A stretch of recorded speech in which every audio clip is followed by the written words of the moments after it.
Hey everyone. So before we get into the podcast, as a thank you to Cody for coming on as a guest, he asked me to promote a website for the guy that made his stick.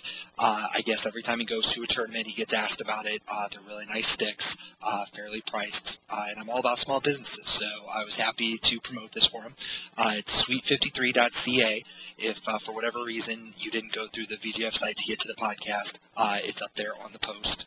For the podcast, the link for the site, so you can just click on that and get right over there. So thank you again to Cody for coming on. I'm happy to promote these little small ventures, and best of luck to him. Definitely check it out. Also, don't forget to like us on Facebook. I know it's a small thing, just a single click, but it helps spread the word about these podcasts. So if you want them to keep going, definitely help us out.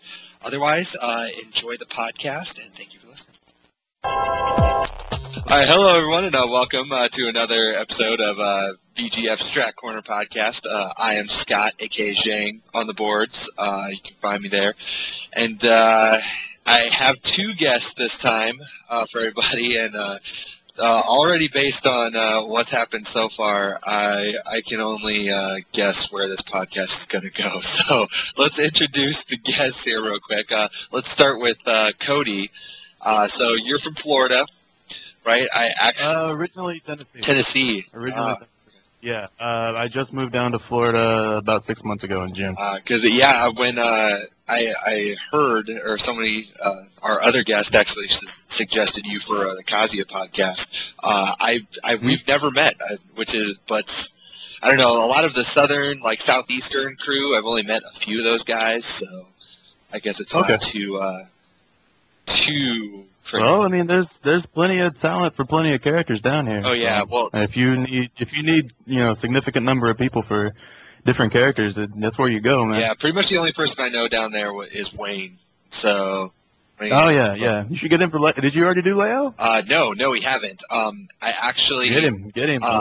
Or Bloodhog. Yeah, I talked to Bloodhog. He said he was cool with doing a podcast, and I told him, it was pretty much up to him whether he wanted to do Leo or Huarong, because I know he's a Huarong player. So I'll actually talk to him, see if maybe he wants to do Huarong instead, and we'll get Gamble on for Leo. Cool. But he's pretty much the only guy I know down there, although I do plan on going to Final Round this year, or this coming year. Yeah, so I'm sure I'll see a bunch of the southern dudes. Yeah, if Gamble is in the right mindset, he'll do it. Nice. Cool. Well, I'll have to reach out to him then. All right. Okay, so enough of you. We're going to get our second guest. Yeah. So, Funny Kid, what's up? How's it going, dude? He's the manlier of us, too. Pretty good. I'm not like all this talk about other characters. Let's talk about manly characters. Okay, well. All right, go for it. The manlier person who has this gay Skype picture, but, I mean, whatever. I guess we'll let that go. The audience cannot see that. No, yeah, they can't see that, which is unfortunate. I should copy this picture and then put it up when I post the podcast. That's fine. Go for it. Screen capture. Okay, so before we actually start talking about the characters, let's kind of give everybody a brief background in case they haven't heard of any of us. Hopefully they've heard enough of my dumb voice that they know what I am. But let's start with you, Cody. So you said you were originally from Tennessee. Right. How long have you been playing? Have you always been playing Kazuya? Did you bounce around? Well, if you want to start from when I ever first started playing Tekken, I played it I was a little kid. Like, if anybody remembers, KB Toys, just walking up and playing the little kiosk they had for Tekken 1, just doing Yoshimitsu down back 3 until everybody lost, and it was the best game ever. And then I didn't. So I played every game up until, I played every game, period, but I never got into competitive or even learning exactly what the hell I was doing until Tekken 5 when I went to, I started school in Nashville in Tennessee, and I met a guy named Ian. Well, he went by, online he went by Watman X, WOTMANX, and now goes by Vandy. He pretty much showed me how competitive play actually works, and was pretty much my mentor for the game for a really long time until he realized his main character is Julia. He's played Julia since the Changs and Tekken Tag, and then he pretty much realized how ass she was in 5.0. He didn't realize that until I finally sort of overcame him and started beating him with Kazuya. But He's still really good. I think he's really good. He's sort of fallen off because his life has moved on from Tekken and that sort of thing. But anyway, from there, I started playing competitively in 5. So when I was like 18, so I've been playing competitively for like 7 years now. Kazuya was the only character I liked in DR. He's still the only character I really like through Tekken, but I picked up a couple of others since then and played with all the Tennessee guys. I used to train with Lil Majin a lot. Though he lived 3 hours away, but we used to get in pretty much weekly sessions. After a while, we started going pretty much back and forth on wins, but he had a much more devoted scene in Memphis than I had in Nashville. So in the end, he's still maintained his like godlike presence while I'm still sort of trying to scrape by with what I can. But now I live down in Florida. We have a pretty decent scene, but we're still just as spread out as Tennessee was. So trying to make it work down here. It's sort of livened back up since I moved down, but it's not something like New York or Cali. So that's pretty much it. Well, I've actually it's been a long time, but I do the name Watman X does ring a bell. I know I've seen that name around on the board, so I don't think I've ever actually met him. But oh yeah, he's known for being one of the main guys that would throw Tennessee or a lot of tournaments down south. He and Codizi were the biggest guys throwing all the tournaments around Tennessee, and they got me introduced to the tournament scene back when I thought that ducking beat everything and grabs beat everything else. So come a long way from that. So he was pretty much my mentor. He's a great guy. Absolutely, yeah, and pretty much like everybody who came from the tag era, they got married or had kids and fucking moved on. Yeah, that shit, All right, well, funny kid, let's fuck women. Fuck women. Yeah. Well, that's the idea. Just look at our pictures, yeah, man. no, yes, I know. Tekken and men. All right, well let's move on to funny kid. So give us your story, if you were to pitch a treatment to a Hollywood exec, how would it go for your life? Oh man, I wanna go off on that pitch comment so bad, but anyway, back. Let's see, nothing that exciting. I guess kind of similar to Cody's. I've been playing all the time, like through all the Tekkens, and then took it seriously in 5. Had a pretty good scene always. Nothing in much of the arcade scene though, but a lot of us get together regularly and practice and play. I'm kind of weaning down on as far as a lot of competitive Tekken play, but Tekken 5 is definitely my game. I love that game, and I wish we still played it, but we move on. Yeah, that was actually new guys. I'm not going to say it was my best Tekken, or my favorite Tekken, but that was the one that I was the best at, or that I had my best performances at. And I remember the 5.0 days. Everybody was hyped about Slips coming out with that crazy Eddie because he was supposedly good. Yeah. But it was really just Slips being Slips. All right. Well, if there's nothing else you want to share with the crowd, I suppose we can start talking Kazi. Oh, there's plenty I want to share with all the guys out there. It's Only okay. the guys. Only the guys. Only the guys. Locke, I'm looking at you, homie. Honestly, I don't know if we have any women that listen to this podcast. If they do, I'd be curious to know. But no. Yeah, I don't think we have. I really doubt it. I do too. I hope not. This will probably get posted on my Facebook, and my girlfriend will hear it, and she'll have some questions, but it'll be okay. You love dudes? I didn't know that. All right. Well, no, only when it comes. Only on the weekend. Only when. Yeah. But okay, so let's talk some Kazuya then. So usually what I do, this is a little different because we have 2 guests on the podcast this time. Whenever we've had 3 people on the podcast, it's always been me, just a random co-host. Epic. And then yes, that as well. But not necessarily 2 people who I would expect you guys to know the character pretty well, both of you.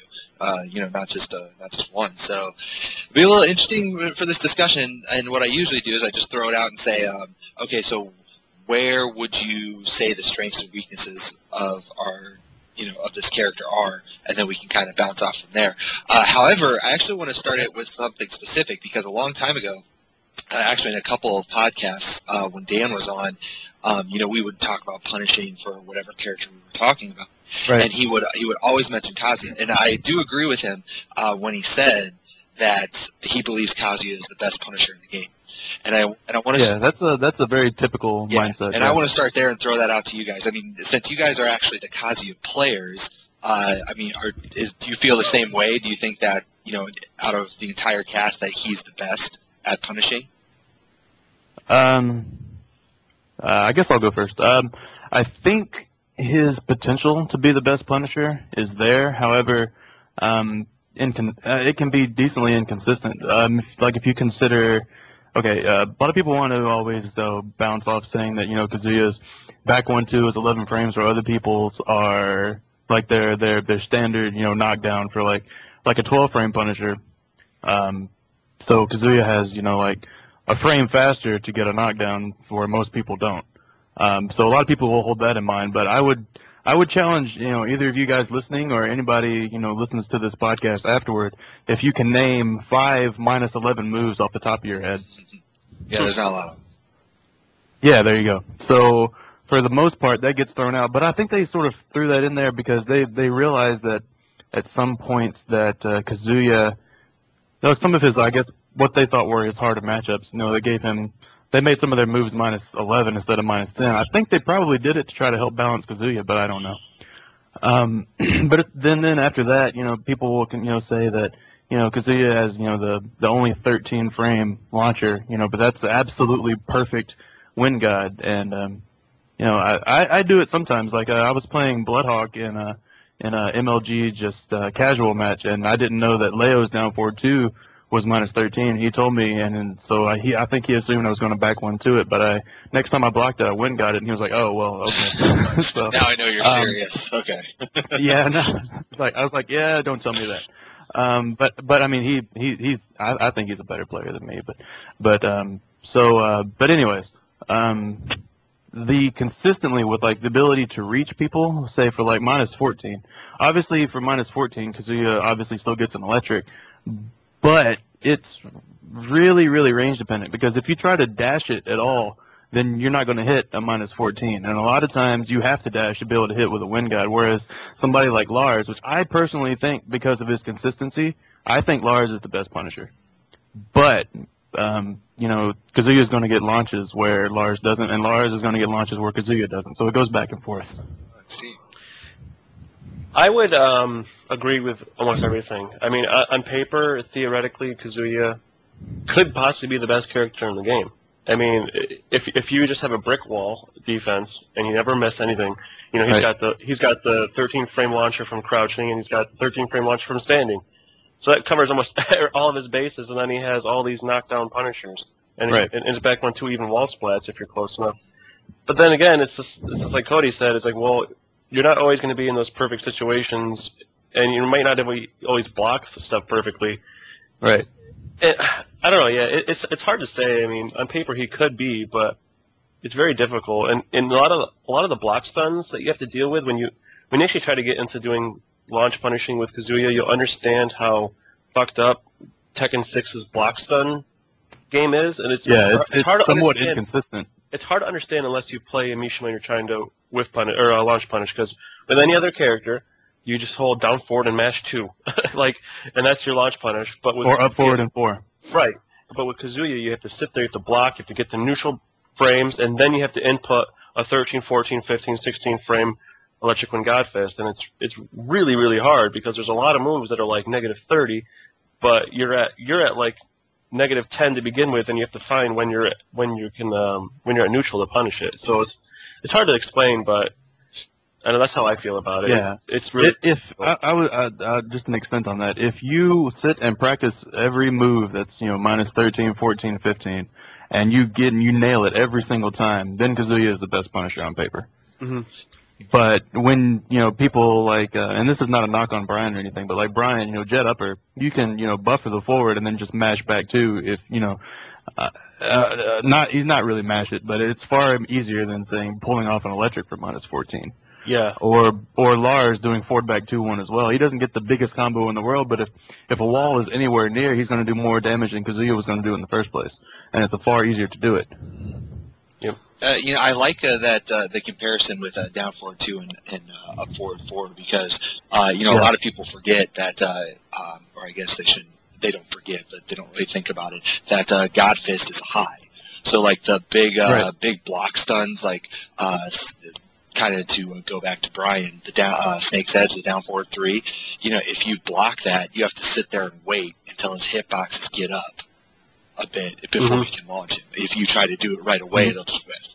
So even though he's in block stun, so that's important. And whenever Dan and I discussed it, it was one of those things where even though on paper he's launching it at -13, I think it's the potential that he can launch there at -13, but more importantly, they didn't sacrifice any of his other punishers, and I think that was our big discussion. Like even though like you guys are mentioning, it's not always consistent with the God Fist and whatever. He still has the back 1-2 if he needs it.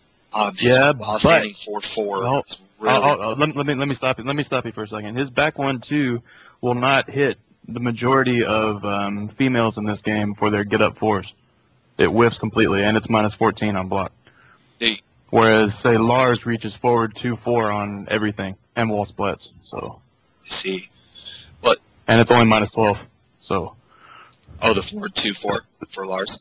Yeah, that's again not me crapping on any other character, but that's that inconsistency. So if you block a get up 4 from most of the females in this game, you literally can't punish them with anything. That's goofy. Yeah, and 1+2 won't reach either, which is another 12-frame punisher. Yeah, I was just thinking that. Well, I was always... Unless their back is flat to the wall, but I mean, other than that... That's lame. Yeah, no, I know. Just so you know, Scott, this is gonna be us shitting on Kazuya. No, you know what? That's cool because the Kazuya I only know tag Kazuya. Like I messed with him a little bit in 5, but for I haven't touched Kazuya really since tag. So almost everything that you're going to be telling me is going to be new.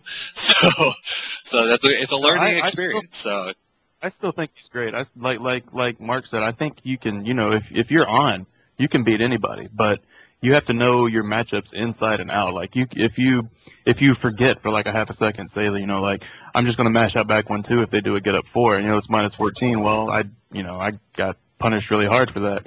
Or like here's another little small example that was recently shown in a video, and I tried it in real life, and it's the same way. Like Leo's hop kick, Kazuya can't knock down, but everybody else gets their 12-frame punisher. His back 1-2 whiffs right in her face, 1+2 whiffs, and it won't hit. He has a settle for 2-2 to punish her with it, or 1-1-2. So. Well, I think that was to kind of go back to what I was saying before. He has you started shitting on back 1-2, which it sounds like it needs to be shit on a little bit, but.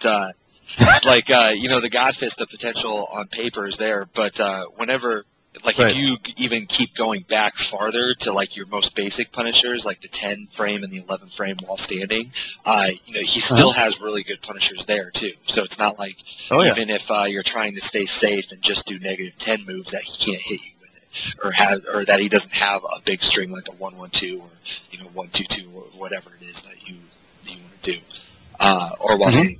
Oh yeah, that's always good. That's Mishima standard stuff. That's not going anywhere. Yeah, but I think that it was more like whenever we talk about it, that's more the threat of the God Fist. Yeah. Because even if you have to know something is pretty inconsistent in order to throw it out. Otherwise, if you think if you're playing a Kazuya and you know something is -13 or 14, you're thinking in your head, okay, this is a good player.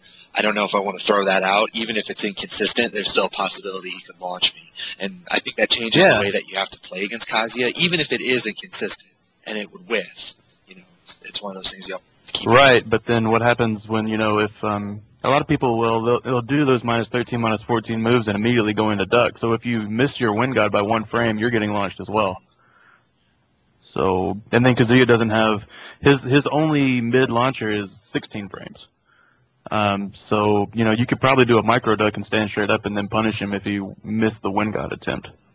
Again, that's not me shitting on him, because you shouldn't miss your wind guards if you're going to throw them. But, it's just one more thing you have to take into account. There's a lot of uncertainty that sort of, you have to make you have to make stop going through your brain when you're playing Kazuya. Like you have to know that you're going to hit them.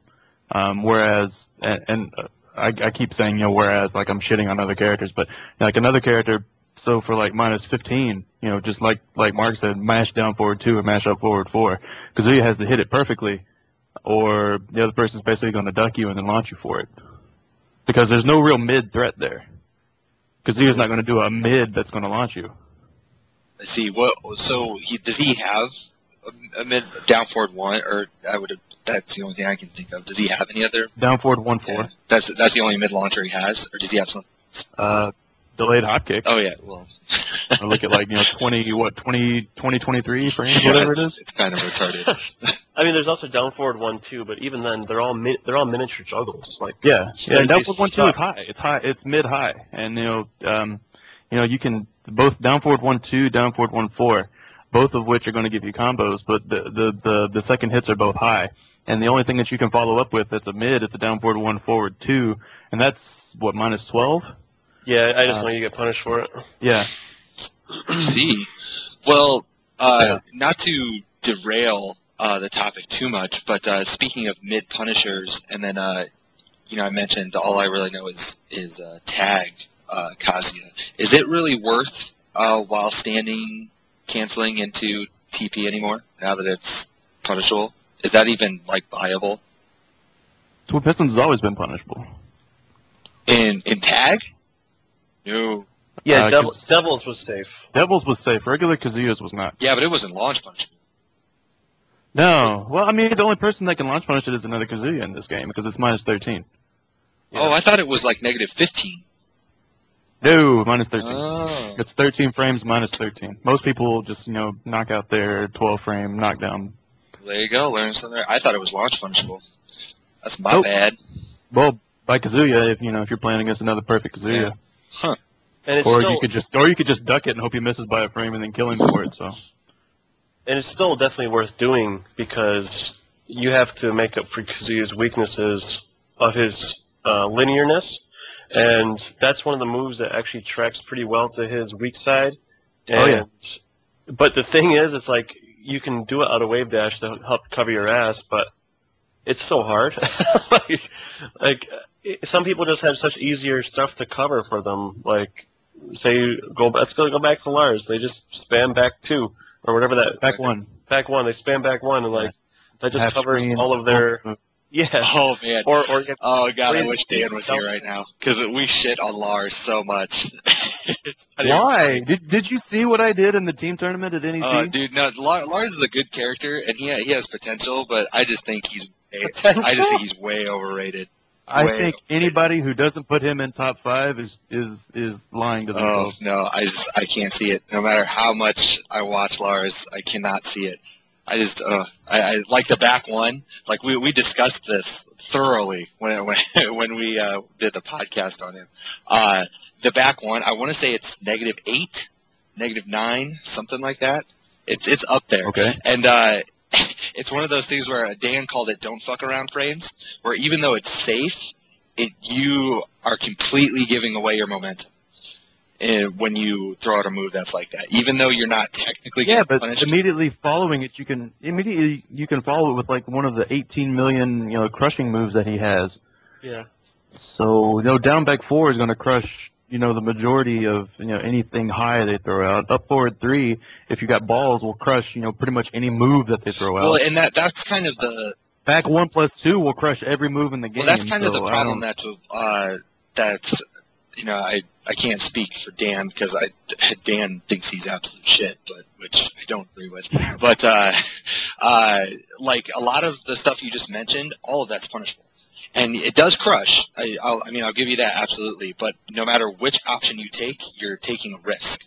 So okay, so you want to do a 15-frame homing move that's -8, and then follow it up with a safe follow-up.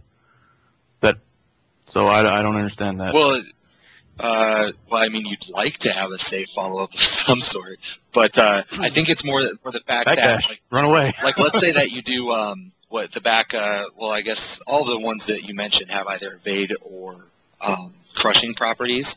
But you take down back 4, for instance. Let's say your opponent is just moving around for whatever reason, and they're just trying to get in. So you do a down back 4 and they block it, now you're getting launched. And even if they don't block low, if they're not doing anything, you just get a little bit of chip damage. So I like down back 4 as a crush move, but I mean there's a risk to it. I mean, you're going to get launched if they see it. But once that move hits, like, we're not doing Lars podcast, I don't think, but No, exactly. but once down back 4 hits, like, you can do Lars can do anything. Like, that's what you do. That's your get in move. And not only does it counter hit launch, but I mean, once it hits, you have a lot of frames to just do whatever offensively you want. It's a really good move.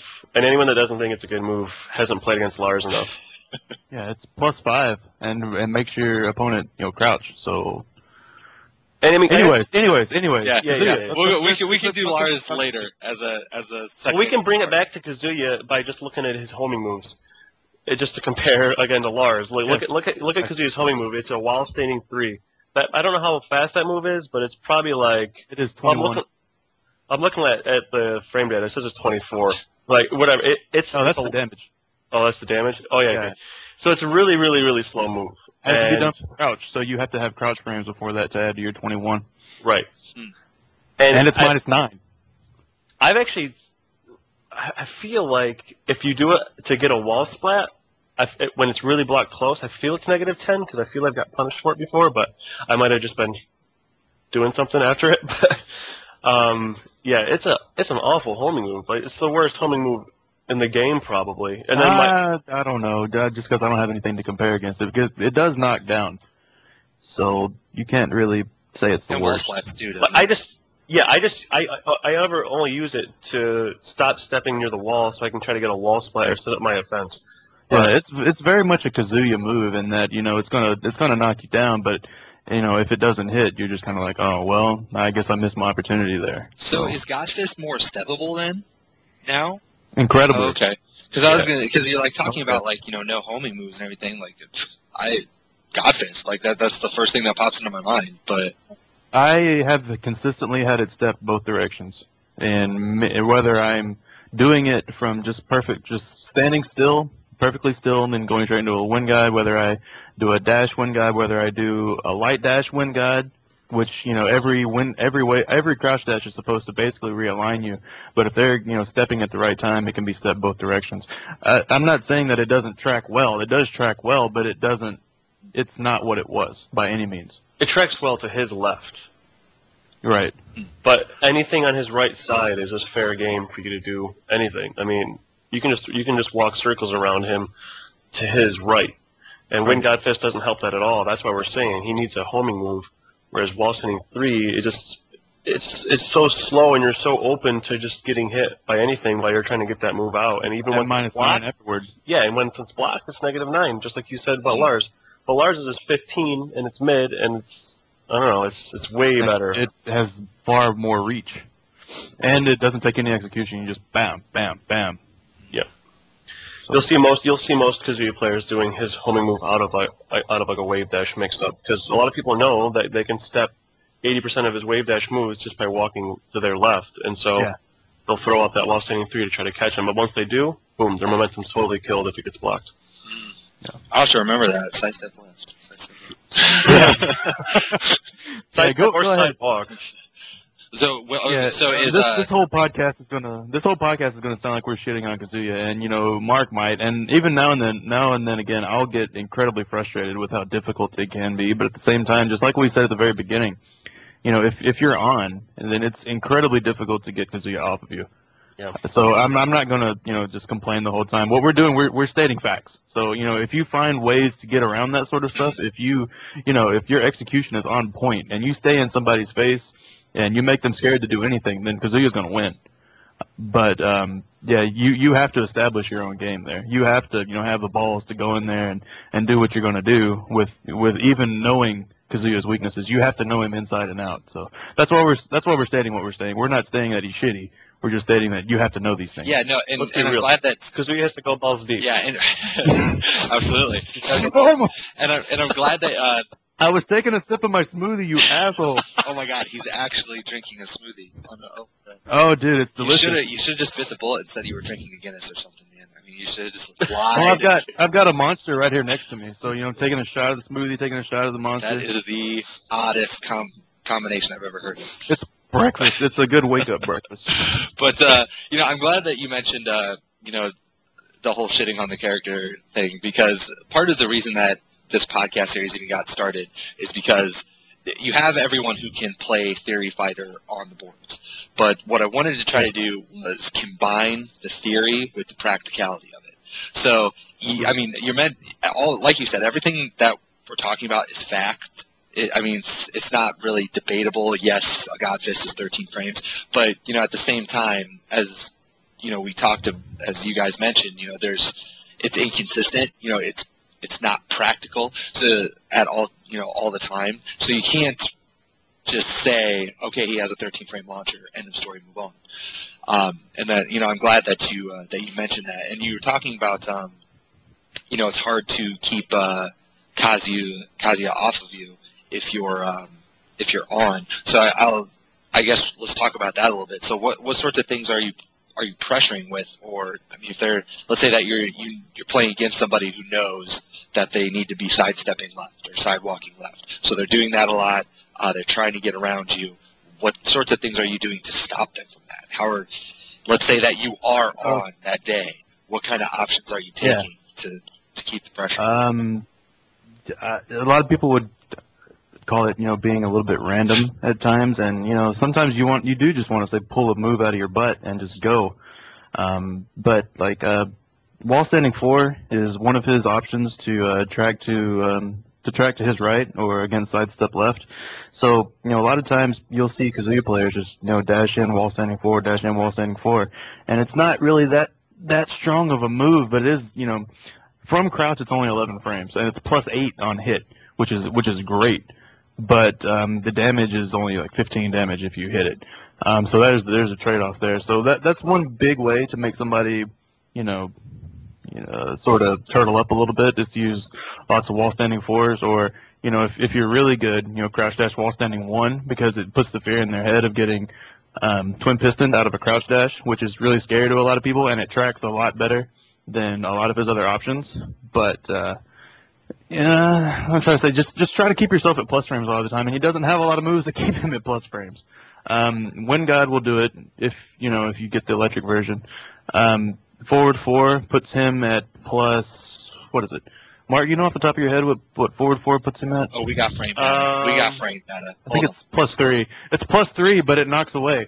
Yeah. And in second tag 2, they really beef that thing up, because it's forward 3, but it forces him to crouch. It's +3, but it forces them to crouch. In Tekken 6, it pushes away, unless you're right on top of him, it pushes away where Kazuya doesn't have anything at all that reaches at that range, unless you're doing like forward 3, which is sidestep left again, or like forward 1+2, which is going to get you killed. So So it's back to tag forward 4, except I'm guessing you don't get a launch. No, that was my thing in DR. A lot of people in like America couldn't do like the wave dash into forward 4 in like DR. That's like fucking day 1 tag Mishimas. Forward 4 out of wave. Well, America is lazy, man. It's a hard input. It's really hard. Like when I play Tekken 6 and do it, they have a new buffering system in Tekken 6 to where you can like buffer like 2 commands at once or something like that. So it allows you to do wave dash forward 4 really, really easy. But then like in Tekken 5, like it was so easy to just get standing 4 out of wave dash like all the time. Launch punishable. So, weird. I never really had that problem. I've always had a little bit of a problem with the timing of a while standing cancel for like while standing 1. But I've never had a problem with forward 4. I fucking love that move. Well, like with every Mishima that had it, I love it. But that was like my mid option. Yeah. I love it. Yeah, it was good. But it's easier to step now. So again, you can continue stepping around forward 4 just like you could the majority of Kazuya's other moves. So I would say, oh, go ahead. No, please. Okay, well, you were talking about how do you set up your offense to stay on if you're on that day, and I guess my version would be to turtle until you get your knockdown, and then whether it be with back 1-2, 1-1-2, electric, whatever it is, when you get your knockdown, you have to take full advantage of it, and by doing that, you have to get right up into their face. You have to expect get-up kicks, which really, really, really mess up all of Kazuya's Oki options in this game. Oh, yeah. But you have to get up into their face, and you have to make them guess. And unfortunately, if you're playing up against a good enough opponent, they can take away a third or two-thirds of those options just by, again, walking left. Or side-rolling left off of whatever you knock them down with. There you go. But, I mean, you have to get in their face, and you have to take advantage of every knockdown you get with Kazuya, and you have to make him, like, the best damn 50-50 character you can. And then once you lose that momentum, you have to go again. You have to go back into turtling. Yeah, to turtle, space, sidestep, just wait for your knockdown, and then take advantage of it again. Gotcha. So it's not really a whole lot of wave dash pressure. It's more wait for your knockdown and then wave dash pressure. Yeah, wave dash. A lot of people when they think wave dash pressure, they think Tekken Tag, and wave dash is nowhere near what it was back then. Like the crouching. From the crouch dash, your ducking frames are very few. You high crush very, very, very little, and within your wave dash now. And a lot of times you're just spending frames that you could just be walking forward because you're not getting any crush frames in the first place. So a lot of times you just dash forward, and it's better than wave dashing. Yeah. Yeah. To be really good as a Kazuya player, you have to be able to wave dash block incredibly well, because it all goes back to Kazuya being able to punish well, and you have to get that knockdown, then you have to get back up in their face, and you just get to keep the pressure on. But you have to know when to put the pressure on, and then you have to know when to defend. Otherwise, you'll rarely ever win with Kazuya. Yeah, I think more so than almost any other character in the game. I can't speak for every character. Kazuya has to know his matchups, because nothing is given to Kazuya in this game. Nothing at all. Like he has no scrub out, super crush everything move. He doesn't have. Well, he's got up 4-4-4-4-4. Yeah, that's fucking. Cheese wheels. I love these. But yeah, that's the thing. But once somebody learns how to beat that, it takes a while. You can every hit is launch punishable, and you can low parry both of the second ones, and. But anyways, no. Yeah. Anyways, you have to know your matchups with Kazuya. You have to know what people are going to try to get up with, what they're going to do on wake up, that sort of thing. You have to know how to space. What Mark was saying, about turtling earlier, and that's actually what Kazuya should be doing, but they made it harder in this game because they took away his sidestep and his backdash. By comparison to DR, everybody got nerfed, but even from 6.0 to BR, Kazuya's backdash. When everybody that played him initially in 6.0 and then picked him up in BR, they use the word laggy or sluggish, or it seemed like he gained weight or something.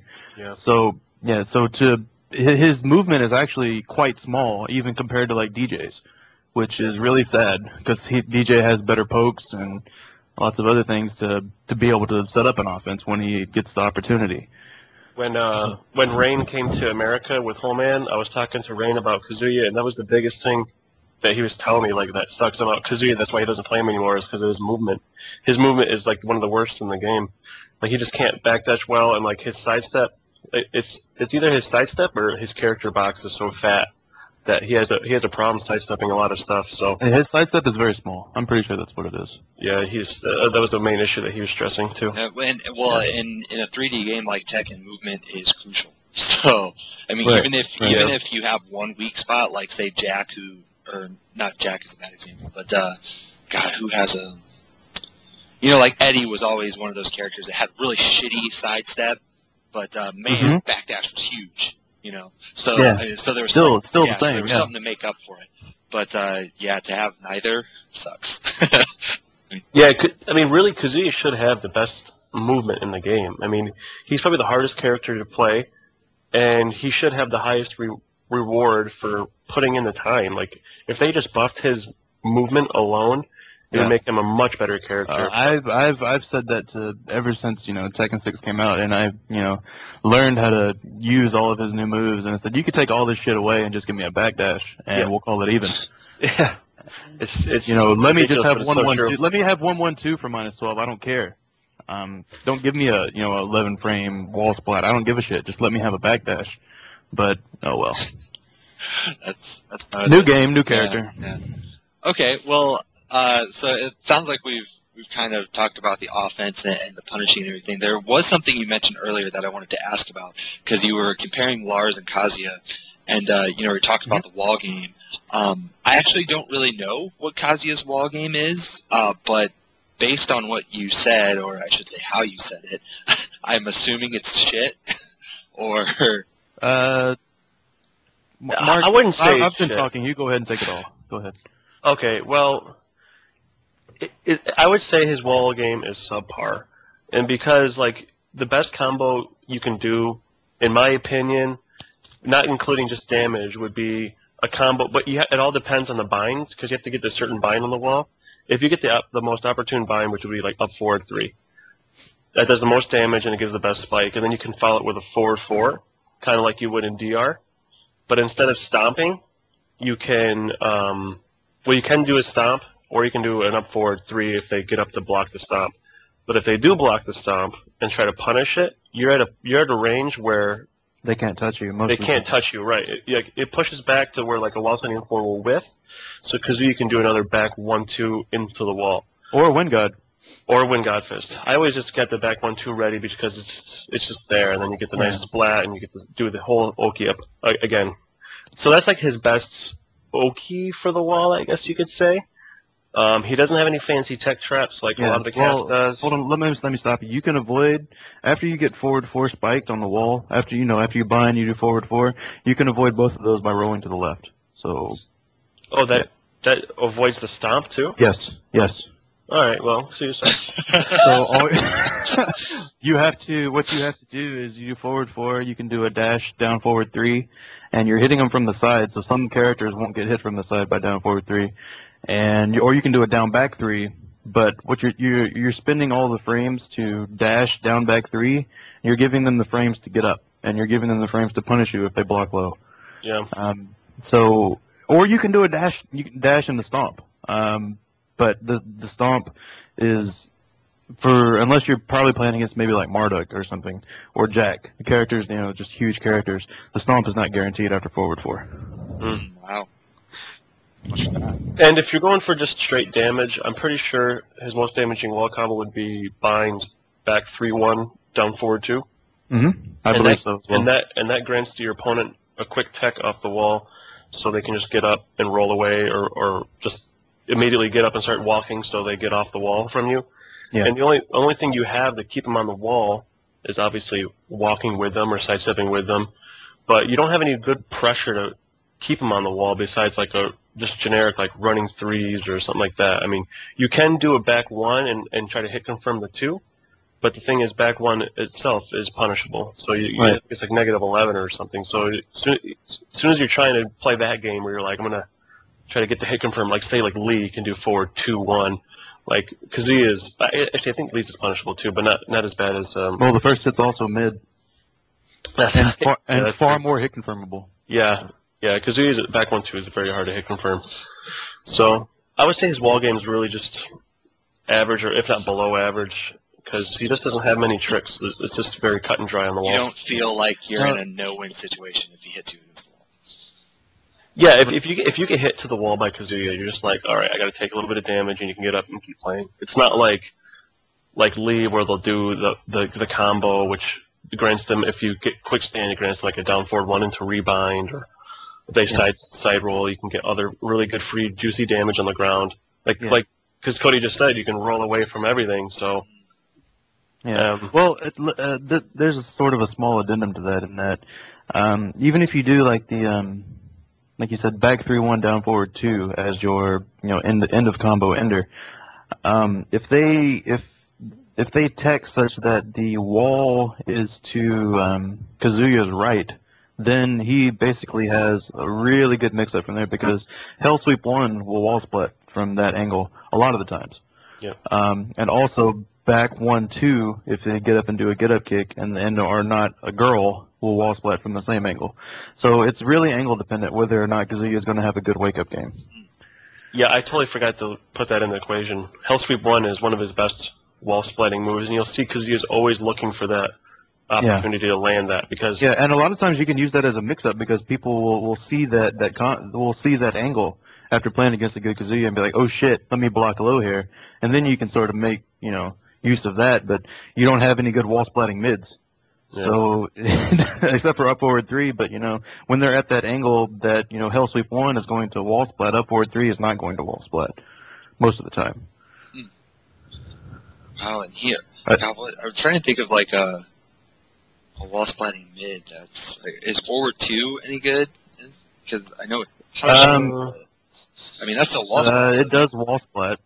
Yeah, but how many frames is forward 2? That's a 20 frame. Yeah, no, I mean it's 20. It's not super fast or anything. Like we talked about earlier, there's always his homing move. He's got the wall standing 3, which is a mid that wall splats, and then he's got up forward 3, which is a pretty good move that wall splats. If you really see them ducking, you could go for a down forward 1 extension and to get them to wall splat, but it's not that great. It's better to go for the mix-up and maybe land a forward 3 if you really think they're ducking. Yeah, and this is all the stuff that goes through your mind when you're playing as a Kazuya player. You really have to think about what you're going to do. Yeah. Meanwhile, if you spend that time thinking instead of knowing it beforehand that you're just going to do one of his canned wake-up attacks, you're going to get hop kicked because you're moving forward and not blocking. Yeah. So very true. Yeah. So, okay, so not that you would want to, but let's say that you want to get them to the wall. Is his wall carry? Not that you would want to, but let's say you want. I like it. Go ahead. So, is his wall carry game any better than his wall game? It's all right. It's not the best in the game by any means at all, and it's not the worst in the game. It's pretty difficult actually a lot of times. Yeah. Just like in DR, you want to use a lot of crouch jabs. Not crouch jabs, I'm sorry, dash jabs. Yeah, and that has really good wall carry. But if you start that combo and you get a lot of dash jabs, and then you realize, oh shit, I'm not going to get them to the wall.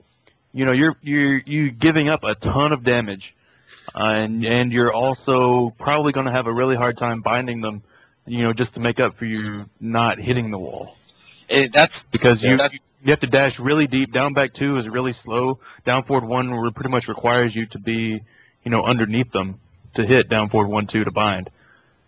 So. Yeah, and that's always one thing that I noticed separates like really good characters from either just good characters or even average characters, is that most of the really good characters, not only do they have good wall games, but they have good ways to get you there, not just in the sense that they have juggles that will carry you a long way, but they're not sacrificing a ton of damage to do it. Right. So Kazuya's best wall carry, if, post bind, is just running in and doing, oh, excuse me. I guess I got choked on my smoothie there. You bind them and you run up and do down forward 1 forward 2, which, pushes hella far, really, really far. But, and a lot of times, what Kazuya players will do and what I do, you do down forward 1 forward 2 post bind, and it pushes them really far, and if they pretty much hit the wall at all, and you're within range, you run up and do an electric, and that will, hit them almost all the way down to the ground. And following the electric, you can either do a down 4, which is guaranteed, but pretty much leaves you at really bad frames and lets them wake up and mix you up, or you can do a 1+2, which is incredibly risky because it's the same thing and is incredibly inconsistent, even against the biggest characters. Sometimes it won't hit. Or you can do an electric and then immediately start doing some sort of sidestepping game in hopes that they're going to wake up and tech roll a really bad direction. If you land your running electric. If you land your running electric. Otherwise, you're going to run and get a down forward 2. They're going to wake up and mix you up. Yeah. So. And you're giving up damage to do that, because to do post bind, a lot of his best stuff comes from doing like a 3-1 into electric, 3-1 forward 3, or hell sweep 1 or whatever. You're giving up 10 to 15 points of damage to push them to the wall and maybe not get anything else at all. So yeah. How you guys probably know the totals better than I do, but just let's say no wall, his juggle damage is pretty good, right? I mean it's pretty high. It's all right. Okay. It's very average. Is it? It's very average. Yeah, very average. Because none of your juggles give that great of Oki unless you can do the hardest ones, which mean you have to do a down forward 1-2 bind, and they're not easy by any means. But the rest of his juggles are just okay, and they require rather high execution levels. Like, I mean, you have to be able to do dash electrics, and if you don't do dash electrics, then you're just stuck by getting like 70 damage. I mean, I don't know. I could be wrong, Cody. No, you're right. I took a second before we started this and just wrote down a lot of his stuff. Okay, so if you take what a lot of people consider the staple off of electric, or you can do it off a regular wing guide, doesn't matter. You do your launch in 3-1-4, and either down back 2 or down forward 1-2. And if you follow that up with a hell sweep just for pure damage, hell sweep 1, you're getting 74. Mm-hmm. That's pretty much his staple. So the staple is 74.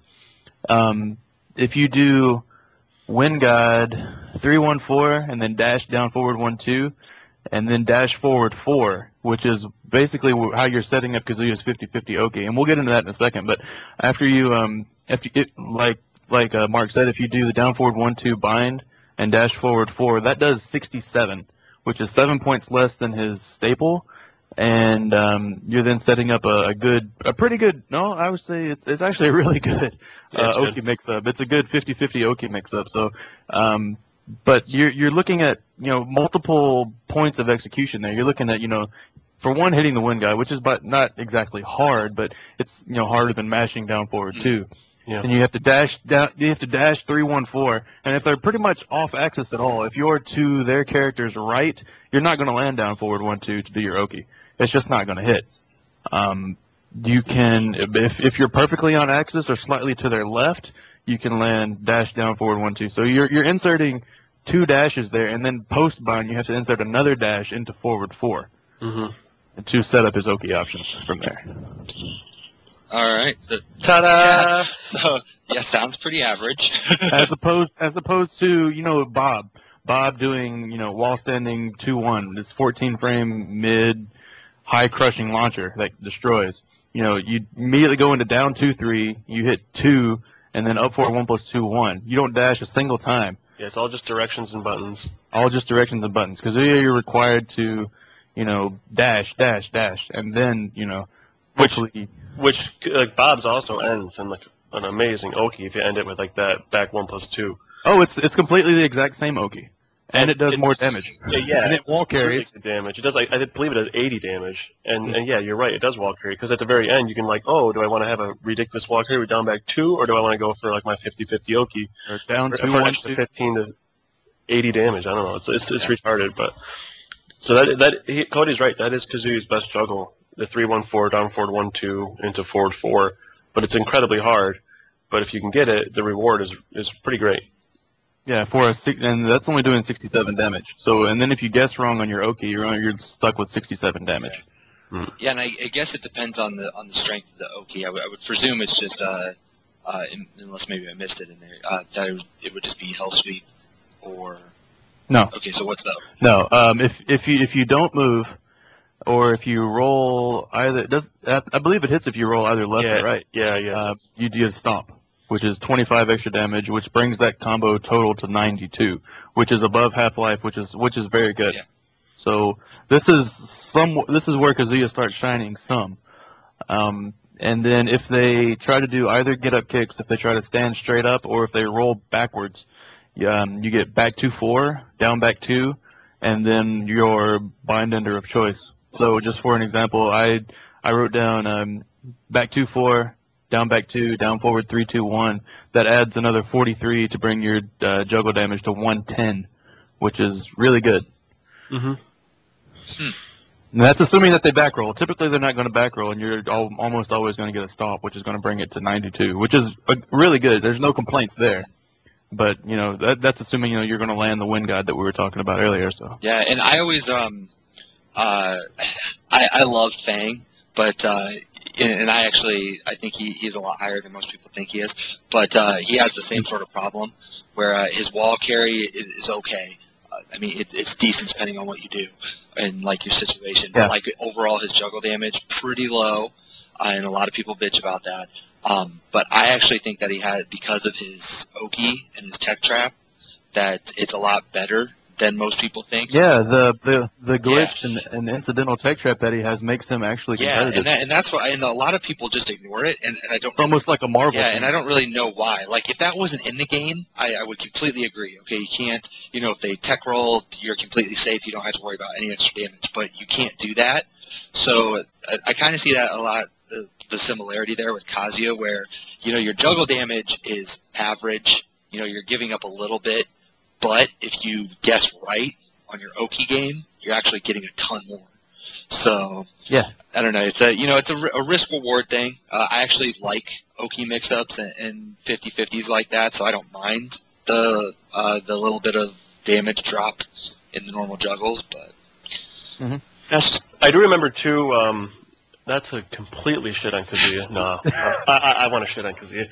I remember Aiken. He's a pretty good Philippines Kazuya player, and he was talking about how when you get to like some of the really higher level opponents that he plays against that are really good against Kazuya, they can visually get out of that 50-50. Yeah, they'll watch for the stomp. Yeah, they'll watch for the stomp. Come, then they will just stay there. And then they'll also look for that back 2-4. I mean, like you can visually get out of it, but on paper it is a 50-50, but it's really more of like a 30-30-30. Like it's not quite there. So yeah. I think when you're in tournament though, it's not, you're gonna guess. Yep, I agree. When your reactions are like a frame or a frame and a half slower than what they're supposed to be, just because of tournament nerves or just threat of the unknown or whatever, or you're choking on a smoothie and a monster at the same time, Penis. Yeah. Or penis. Well, you can never not go to a tournament, without some penis. And not choke on a penis, yeah. Totally agree. It just happens. So yeah, for those listening out there, if you haven't gone to any tournaments, we're just trying to help you. Don't choke on just be careful. Anyway, yeah. Just make sure you're not an ugly black guy. You're good. What? What is that? I'm sorry. That was a joke from this weekend at NEC. Oh my god. Lock and Ben 11111 will know what's up. Anyways, you forgot a 1. 1. Oh, okay, my bad. 2. Well, I saw Gamble's post when he was like, what did he say? Congrats to Young Dre and what did he call? But oh yeah, I can't remember what he called it. I had me dying. Anyway, so yeah, moving on. Zoolander. There you go. Yeah. Young Drake and Zoolander. Yeah, they win every tournament, man. That's it. Yeah, well, that's how it goes. Was it Core or Fab? It was Core, right? We got second. That's right. Yeah. Wait, he's Zoolander. Did he play Bob the whole time? Yeah, he didn't. I don't think he ever swapped off. I was curious because it didn't have the characters listed in the results. Because I know TM is playing Lee. I don't even have to ask that question.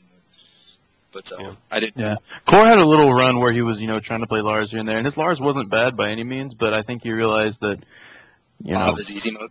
Just yeah, maybe. He and I have a lot of. I've been friends with Core for a while, and he and I'll have conversations a lot of the time. He's been trying to get me to play Bob since back before. He had this, Bob explosion. That's a wonderful term, where he just became super duper good and started destroying everybody. Back before that even really happened, and he started dominating the scene with Bob. He was telling me to play Bob, and I just can't do it. So no, I can't do it out there. I hate the character. I can't.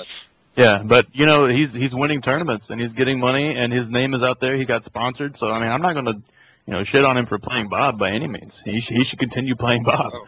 But I personally can't do it. Well, I know Ling Massacre had some No, he's just being silly. Okay, so back to Kazuya. We got a little little sidetrack. An hour and a half sidetrack. Okay. Yeah, it's okay. Let me get. You didn't get that sidetracked. I mean, you're talking about how ugly Bob is, and that's probably Kazuya's biggest pro is that he's so fucking cool. Like everyone wants to play Kazuya in their hearts because they know he's like one of the coolest characters in the game. Yeah, but they can't. Yeah, you said it right. They can't. But that's really important for anyone who's listening to this podcast who is thinking about picking up Kazuya. You need to understand that you're going to have to put some hours in. Especially if you don't come from the tag era where it was wave dash day in day out. You were dreaming of the inputs of wave dash. And if you weren't, then you weren't good at tag. It's that simple. With the exception of the rare exceptions. But you need to put the time in to get that execution down. He is not easy. Yeah, once the execution is down is when he actually becomes, tournament viable. So there's no tapping buttons. He doesn't have any pokes that are, worth really throwing out. Maybe back 2-4. That's a really underrated move. But that's my bread and butter. yeah, and we see how awesomely you do with him in tournaments. Ouch. Look at this guy. That hurt my soul, man. It's okay. No, I have recently started abusing that move a lot more as well. But it doesn't track either direction either. So Go over that real quick. Like anyone that's looking for a good offense to start up with Kazuya, it really revolves around getting plus frames and then mixing up, in my opinion, down back 4 with a back 2-4, which is confirmable, and you have to hit confirm it because if you don't, the 4 is high and they can launch you for it. Yep. But once you hit it, you're at like +6, and you can do either another back 4, or if you want to mix in another mid, you can do down forward 3, which you can hit confirm to down forward 3-2, which again puts you at a lot of plus frames. So you can go back into the hit confirm with down back 2-4, or you can throw, or you can hell sweep. But it's a fantastic way to get your opponent to just sit there and take a mix-up. Yeah. As if you're at range 0 and you're doing these moves that put you at like +6, they can't do a whole lot about it. And that's actually one of Kazuya's shining moments, I think. Is back 2-4. Yeah, I agree. I use back 2-4 a lot too, but also even remember back 2-4 is down forward 3-2 also. Oh yeah. People should never forget that how hit confirmable they are. Back 2-4 is not the easiest hit confirm in the world, and I've read on Kazuya forums people will say it's not hit confirmable. It's not hit confirmable. Unless you suck, back 2-4 is hit confirmable. Yeah. So but also remember following that even on hit they're going to be sidewalking left. So another back 2 is not guaranteed if they're ducking. I mean, not if they're ducking. So I mean, don't assume that they're going to take another mid-low mix-up. They're just going to start sidewalking left. Well, I haven't sat in my laboratory with my Bunsen burners and tested it out, but I think if you're at like -6 as the opponent and you're at range 0, I think if you try to hit up or down to sidestep, you're going to get hit by another back 2. I haven't tested it out, but I don't think you can sidewalk at that point. It depends on how far away they are. Yeah, it really does, I think. Because back 2-4 doesn't sort of, vacuum and suck you in. It leaves you standing where you were, but it hits you in the face. But you're still standing where you were. You get sort of pulled in, but it's depending on the range that you hit it with. Down forward 3 has a kind of funny hitbox though, right? So if you're at range 0, instead of doing a back 2-4 and you want to do another mid hit confirm, down forward 3-2 might be where you want to go. Because at certain ranges, like the hitbox is pretty big and kind of wacky, and it's also an easier hit confirm than back 2-4. Right. And again, this is all this is a mind game for your opponent to stand there and get hell swept. That's pretty much all. I 100% agree. I could not agree more. And then you want to get that knockdown and go right back to what we were talking about, which is keeping on the pressure with the. While you have the opportunity, you should do that. Otherwise, you should turtle. Yep. All right then. So, okay. A turtle with a bad back. So you mentioned grabs. I know his standard grabs. And then he has the crouch and the headbutt. Does he have really good grab Oki? I mean, is it? It depends on on which grab you're talking about. His one grab, which is the pitch kicks, which all the Mishimas have. The Oki for that is really not that good at all. I was testing it, and testing against the computer when I don't have anybody to test with me, it seems like you can almost sometimes get a stomp if they roll to the left or the right, but if you mistime it, or if they just start rolling at a different time than you started dashing, your stomp is going to miss. Because the stomp is completely linear and is dependent on, where you stopped your dash. So if they start rolling right at the time that, you push down 3+4 to do the stomp, it's going to whiff. So he doesn't hit anything. Or you can run up and do a down back 3, which tracks, it'll hit both left and right roll on that. So. Yeah, I wouldn't even consider that throw as an Oki throw. I mean, I don't. He has like 2 throws that give Oki, right? And it's his 2 throw, I believe, which gives you get the back turn where you can do if they quick stand or roll, you can do a back 2-4-1 in the back, which is pretty good damage. Or you can go straight into a down back 2 to bind them if they try to roll away, and then you get a better combo. Yeah. Yeah. But if they roll either direction, it misses. So. And then the other throw would be, which in this game, which I talked about before, I don't know the exact properties of Tekken 6 buffering movements or whatever, but it's a lot easier to buffer stuff in Tekken 6. So, especially at a wave dash. So when you're doing a wave dash and you just kind of hold down forward and hit 1+2, you can get his crouching throw, which comes out of crouch. And once you do that throw, if they stand up or roll back, you can do up forward 4-4-4-4, and it all hits. Yeah, yes. Or up forward. I prefer up forward 4-4, and then hell sweep 1. It actually does more damage. Oh, and that's cool. you don't commit to doing up forward 4-4-4-4. But you do However, commit. That's the point. You do want to commit to the first two. No, you want to commit to the whole Commit thing. to the first two. Yeah. Mark does. You feel like you're 9 years old again. I'm like, yeah! Oh, and This move listen, hits! it's all mind game. If they don't, if you get hit with all up forward 4-4-4, how salty are you after that? Dude, your opponent's super Exactly. salty, 'cause, like, Yeah, you're- biggest yeah. move of the game. Like, no fucking way, that just hit me. I hit ATL red with and if in the middle of it they think you're only doing the up forward 4, but you commit to at least the first 2. The second one's a launcher, but it's low and launch punishable, and he doesn't have any other option. So I don't know why they wouldn't block low real quick. Yeah. But I hit ATL red with it in a final round, and everybody was like, "Oh, what was that?" Oh my god. You're not even talking about the throw, Oki. You just Yeah, threw you it just out. threw it out. No, it was the throw. Okay, that was a throw. Oh, okay. Oh, Yeah. throw. But he stood up forward 4 is again a little bit inconsistent against smaller characters. Anyways, but he didn't get straight up at first, so he let the up forward 4 whiff and then stood up, but took the second hell sweep. So, anyways, that's Yeah, Yeah. so the mix up is that, up forward 4-4, whatever, and then stomp. So it's pretty good mix up. That's actually one of his best throws, and it's really good to do out of wave dash because if your opponent is turtling up, you can always do the hell sweep, or some might say a throw is a little safer. Theoretically, it's not, but it can be, and so you can do that throw out of wave dash. And you beat them both by ducking. Well, I mean, you guys mentioned how they nerfed his movement a little bit, but wave dashing still goes really far. So I always thought that doing normal grabs, not advancing grabs, but just the regular 2+4 or whatever without the forward. If you do that out of wave dash, I always thought it was really good because obviously it's a lot harder to hit confirm. Or to break confirm, I should say. That's because of the arms. true. But if you're going to wave dash, and commit to a grab, unless you think that they're ready for it, you should just go ahead and do the 1+2 grab. You should go ahead and do the full crouch grab because of your OK and the damage on it. Oh, yeah. If you're just trying to throw them and it doesn't matter which throw that you're going to do out of wave dash, always go for the full crouch. So what's I don't think we talked about that one yet. Is it the same OK option as the other? No, that's the one I was just talking about. I thought that was off of. Oh, my bad. I thought you were talking off the 2+4. So that was off of the crouch grab. Okay. Oh yeah, I'm not talking about wave dash forward 1+2. I'm talking about wave dash down forward 1+2. Okay. All right. Yeah. It's where he knees them in the he knees them in the stomach and then turns around and puts them on their knees and kicks them in the back of the head. And if you have the right stuff equipped to pull out a gun and not shoot them, which is and not shoot them. Yeah. Oh, okay, cool. All right. So, okay, now that I have that cleared up in my head. Okay, so I guess. Yeah, he's had that since 5. Well, no, Or the I knew that. I just thought, for whatever reason, I thought you were talking about a different grab.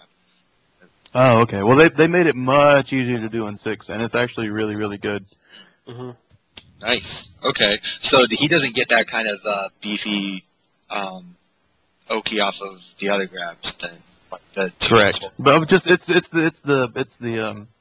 the awkward situation it leaves you in because once you do that crouch throw, it leaves them in face down, feet toward, which is like the most compromising situation there is. Yeah. So. You almost always want to roll out of that situation, otherwise, chance. Right. Except that you'll get stomped if you do that. Yeah, but it's better than eating cheese wheels. Yeah. But I think even the second hit of up forward 4-4 will hit them if they roll also. If they if they roll to either side, the second hit will not hit. I've been proven wrong by that and caught get up 3 for juggle to death. So. Oh, I'm sorry. No, the tracking is not there. He'll continue in that straight line. All right. Okay. What else is there for Kazuya? I don't know. I think we covered a lot. Well, okay, so if you want to get technical, they can roll away, and if you do it just right, then you can back throw them if they roll away. Or you can wind god system in the back too. Yeah, You can do that off the 2-throw His also. back throw. yeah, for a really subpar His juggle. back throw is pretty juicy. But I like his back throw. yeah, it does less damage than a lot of others, but oh well. Oh well. Let's go. What's next? Let's Okay, go. well, you talked about pokes and how he doesn't really have a whole lot of mid pokes, but I mean, he has some low ones, right? I mean, you mentioned down back 4, down back 3, so he's not ill-equipped. Down 4. Down 4. Too. Yeah, Yeah. down 4. You know, yeah. Oh, we love our generic low kicks. We love Mhm. those. Shin kicks are the shit. But so he has the low poke. So you don't think he has any really good mid options? Then? I don't think he has a lot of low options except for Hell Sweep and down back 4. Yeah. But Down back 3 got nerfed in this game. It doesn't give you the plus frames that you used to have. yeah, you're at 0 on hit on down back 3. Yeah. Down back 4 leaves you at +2, and then they can immediately start side walking left. Yeah. So, anyway. You were saying mids. A good mid that we haven't talked about yet is the Hell Sweep feint, which is used to do by crouch dash, down forward, both kicks, and it looks like a Hell Sweep, but it's not, and it's a mid. Yeah. He just flops over onto his back and kicks you. Yeah, and once they're in that position, you can get a guaranteed down 3, like a crouching down 3, or you can go for the mix-up, which is like if they lay there. Down forward 3 always hits if they lay there or Yeah, stomp. you have to crouch cancel to do it, though. Yeah. But if they try to get up in any way, you can pick them up with a down forward 3, or you can do like a sidestep quick electric, and that'll also pick them up. That's a really good move. Some characters can while standing 4 punish it consistently, but a lot of characters can't, and a lot of times you can range it out to where it's safe. Yeah, well, you range out to its -10, and you take a wonderful crouch jab. So, But if it whiffs, he's in floating. So, like, Laws, for an example, this is what ATL Red did to me when I missed it. He would just back 2-2 if I tried to give it that -10 range instead of -11, which is right at the tip. But he did a tiny little backdash and then back 2-2'd me to bind me and then did whatever. So, yeah. Huh. But it's a really good move. It's an instant high crush. So and you can do it. You can make it even faster if you use Kazuya's misstep cancel, which is just forward neutral, which is the same kind of input that you have to use to do his 13 frame electric. It's forward neutral and then immediately down forward 3+4. So you get a really fast high crush that knocks down and gives great Oki. That's cool. I didn't And know a that. little bit of a sidestep too. Unless you're talking well, about you can. instant. Yeah, well, you can hit forward and then sort of wait and then hit. Well, I'm trying it now. No, if you wait, you're not going to get it. But if you do forward neutral really fast, like I mean, I'm pushing on my stick right now. You can probably hear it through the microphone. If you do it at this speed, just like that, then you'll get it. If you wait, it comes out as forward 3. A lot of times. It's a really underrated move, and I think the player that was in Tekken Crash this recent finals, Shokusai. he really showcased that move in a lot of his sets he played, and just showed people how amazing that move is. And he would make his whole game was almost just hell sweep in that move, which is just ridiculous. Yeah, but he did it so well. It was really good. when he tried to do it in the finals against people who sidewalked left, both of those moves became useless. Yeah. Because neither of those track to the left. You're completely right. But you have to hope there's some ignorant opponents out there that don't know that. Yeah, and we're telling them all right now. That's okay. It's okay. It's all right. Hey, I knew it coming in because he's going to be good in tag, I hope so. Yeah.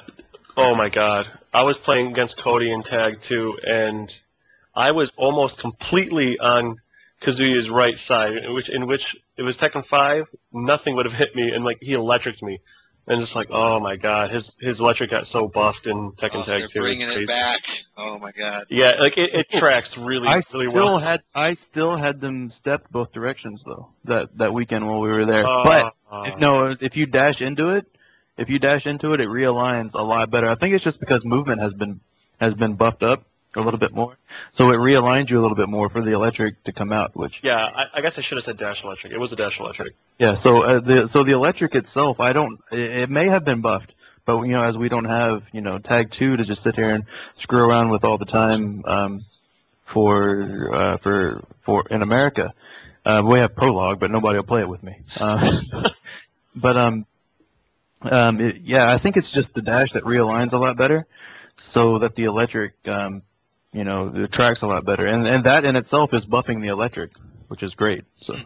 Nice. So you can always give a call to Eris or somebody over in LA, see if they'll fly out there so you can play some. Right. And they won't ever do that, but I'm just saying. So yeah, no, they're all cool guys. I don't think they're gonna pay for me to fly out to Cali. Well, then I guess you're gonna have to bite that bullet, huh?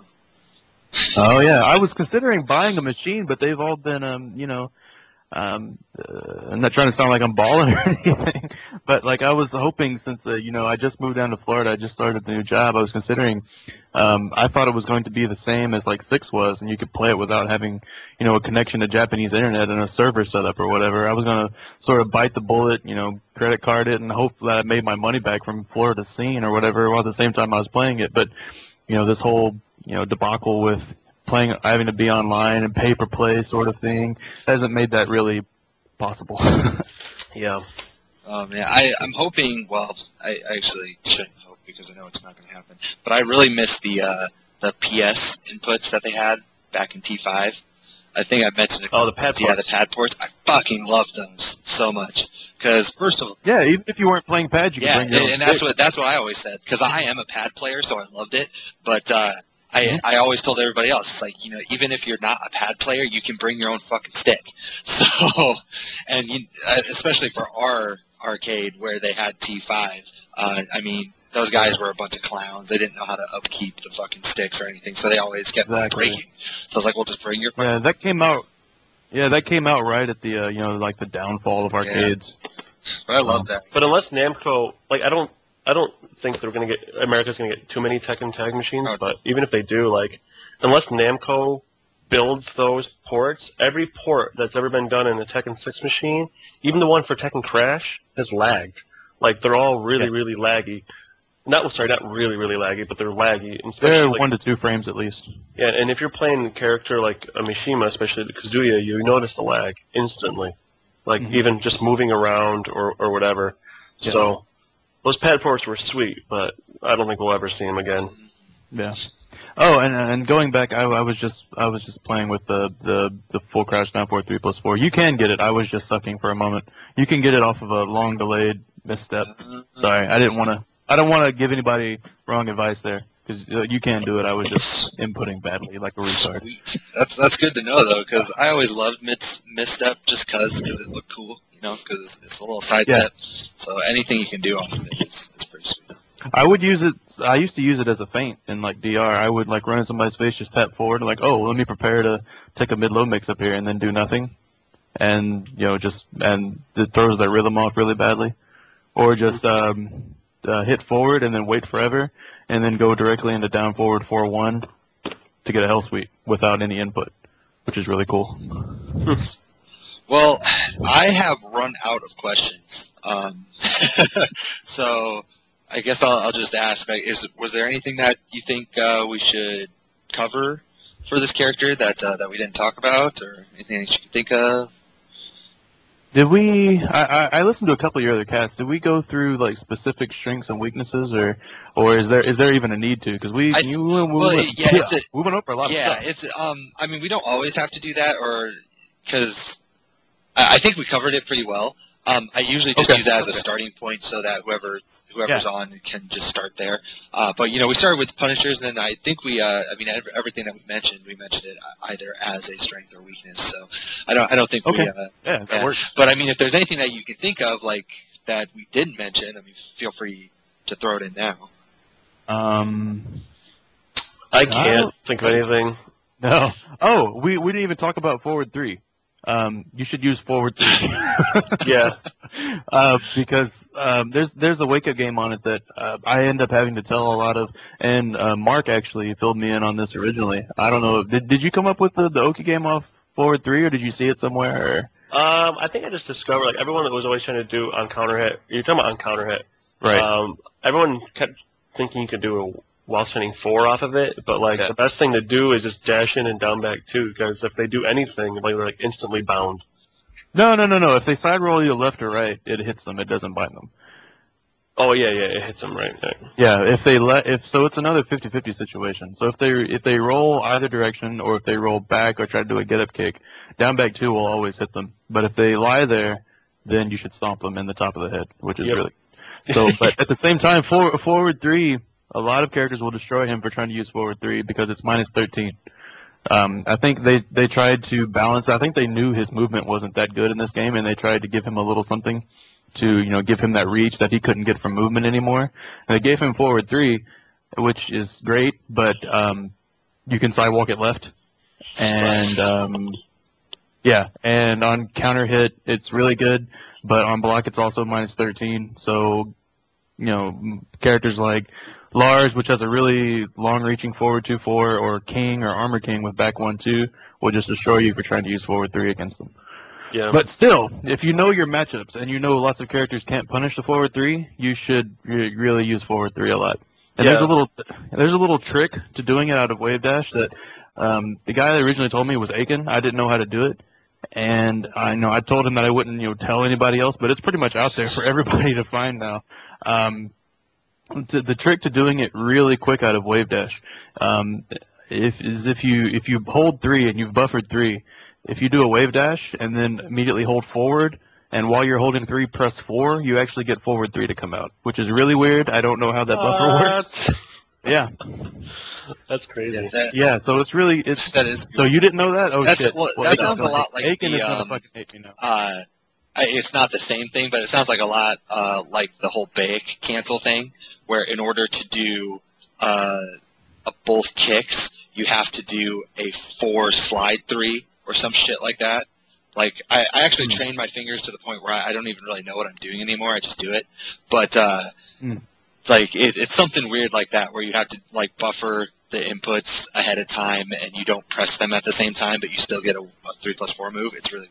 well, this is actually a single, it's a single button. It's forward 3 that comes out, but you're hitting both buttons at the same time, which is really weird. But it actually gives him some Oki off of his 1-1-2, because off of 1-1-2, if you dash just right and then wave dash just right while you're still holding 3, then you can hit forward and 4, and it'll kick them at the end of their back roll, which is really good.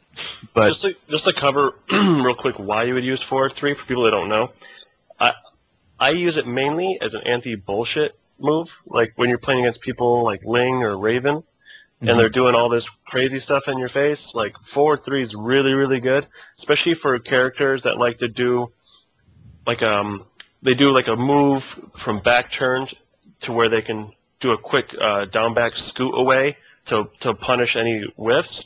Whenever you can bait that's coming, if you do a forward 3, almost always you'll get the counter hit version, and then you get that sweet Oki. Yeah. This is assuming that they're going to go back turned and not kill you for doing forward 3's really long execution. Yeah, I mean, it's a mix-up. If you know they're doing smoke and mirrors in front of your face, forward 3 is really good. Oh, yeah. And again, spam it on characters that can't punish it. Against characters that can punish it, I would say the best time to use it, sometimes for me, has been when you get them to block an electric, and you can use those plus frames just to throw out a forward 3.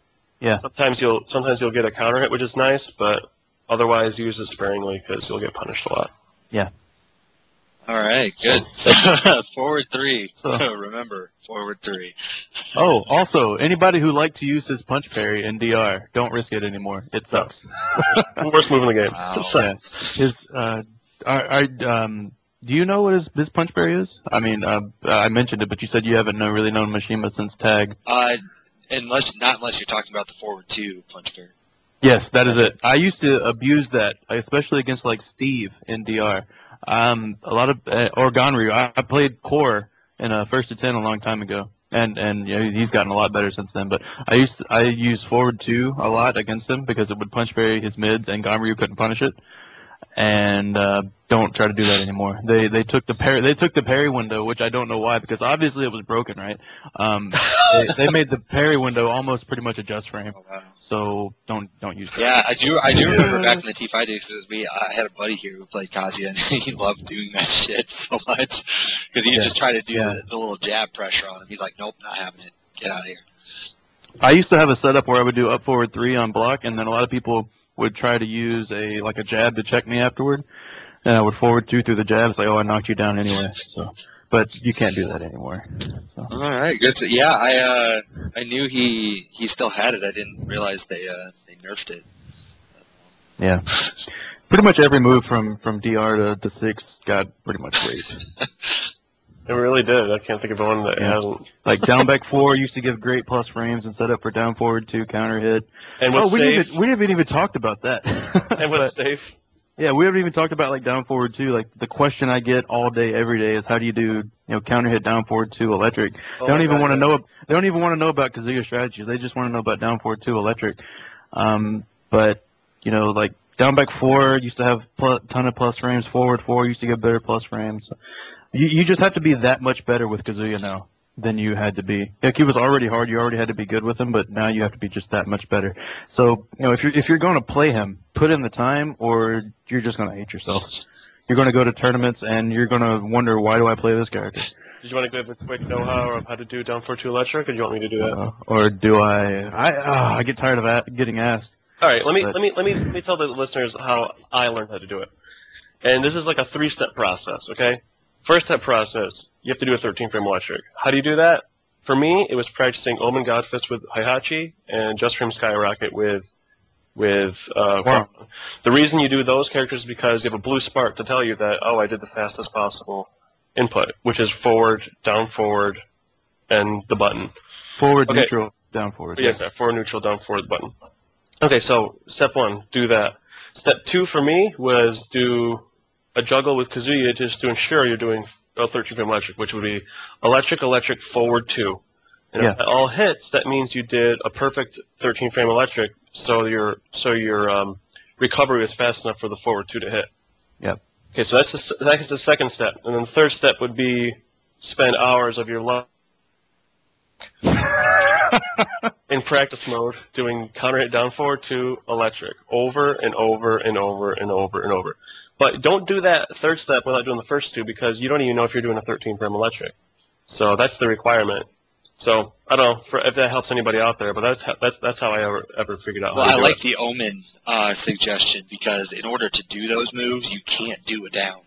You can't. You have to go to down forward. Yeah. So that's a good practice technique. I just wasted a lot of my life practicing. Yeah, but, and I think we forgot to just getting caught up in talking. We forgot to actually mention like the move that people are scared of in this game from Kazuya. Nothing else really scares anybody except down forward 2.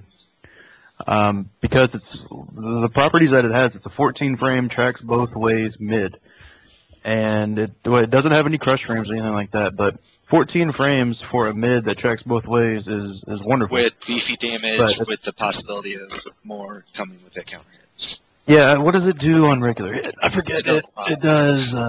Just plus frames. If I could. Hold on, let me see. It does 24, which is all right. It's not bad. That's a launcher. But in this game, 24? Yeah. Isn't that Godfist damage? Godfist damage is what, 25? Isn't that right? 27. 27? Yeah. So that's launcher damage. But anyway, anyway. But in this game, they made it minus 12 from all ranges all the time, which for characters with a long 12-frame punishment, you have to make them sort of want to look for that so that they can punish you. You have to make them want to punish you, and that's when your lows sort of come into play. So, but down forward 2 it's not what it was in that in like DR, you had a ton of plus frames from all of your moves, right? So they were either going to start backdashing or sidewalking after you hit them with something else because they were scared of getting counter hit with down forward 2. But in this game, the counter hit down forward 2, just fear isn't there anymore. But you have to put that fear in them, and it's kind of hard to argue against practicing down forward 2 electric now, because what am I trying to say? I'm stuttering here now because I'm trying to think. I don't ever do that. When you do down forward 2 into his standard juggles, again, you're getting typically average or maybe even below average combo damage and Oki. But with down forward 2 electric, it immediately puts the thought in their minds that, holy shit, if I get hit by this quick-ass move that I could die. So you have to put that fear in people's minds.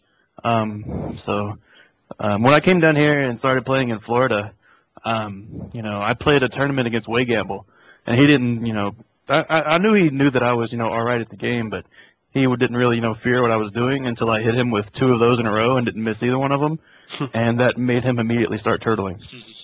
And then, so go ahead. I didn't have anything. I was listening to your story. No, I heard something on the mic, like somebody was saying something, and I've been talking for a while. Oh no. But anyways, I'm all about. Okay, yeah, well, yeah, you have to use down forward too. You can't get away with playing Kazuya without abusing down forward too.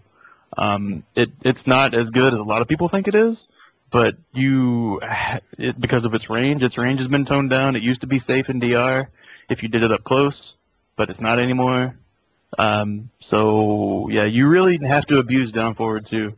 But yeah, if you don't use it, you're not going to win. Is the way I look at it. So. All right, sort of like Godfist. If you don't use it, you're not going to win. True, because it doesn't have a whole lot of other launch options. So. I got one more thing to add, but I don't really know where to fit it in. I don't know if you had like a topic that you wanted to cover as far as practice mode for Kazuya, because that's pretty much like what it takes to be a good Kazuya player is practice mode. But we're going all over the place here, so. Yeah. Okay, so if you want to play Kazuya well and you want to know how to launch punish stuff well, I discovered a way to do it in Tekken 6 practice mode, because it was really easy to do in DR with button capture. But what you do is you set the computer to stand a guard, and you turn counter hits on. Let's see what else you do. And you also set them to get up kick mid. And what you do is you do a single health sweep, which knocks them down, face first, feet towards, or sorry, face down, feet towards. Way. Yeah. So they do it. So what they end up doing is a back turned get up kick, which is -14. So what you do is you keep doing this, so they keep doing get up kicks from back turn, and you block them, and then you do electric. Now, if you don't do at least a 14-frame electric, they're set to stand a guard, so they're going to block anything that they can block. So it's a way to practice doing launch punishes in this game. It's better for Devil Jin because that's how he gets a perfect launch, which with 14 frames. But still works with Kazuya. Obviously, you get at least you're doing you get 1 frame of leeway.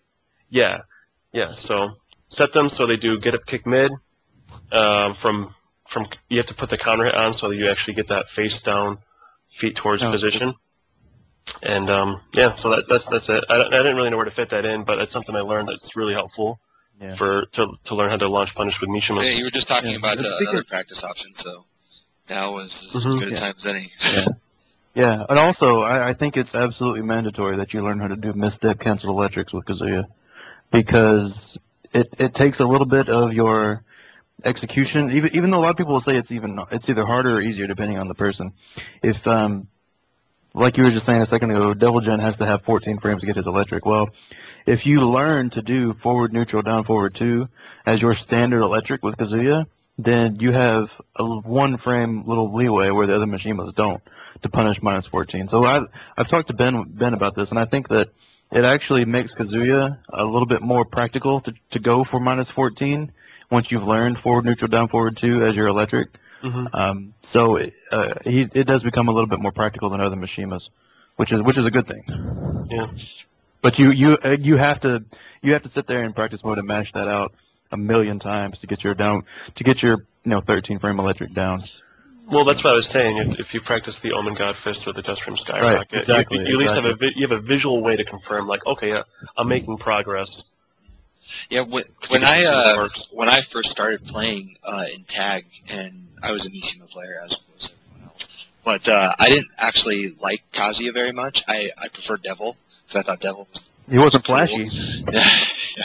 So I liked playing Devil over Kazuya. So I didn't really play a whole lot of Kazuya. Yeah. But all the other Mishimas, they don't have the misstep, so you have to do the down.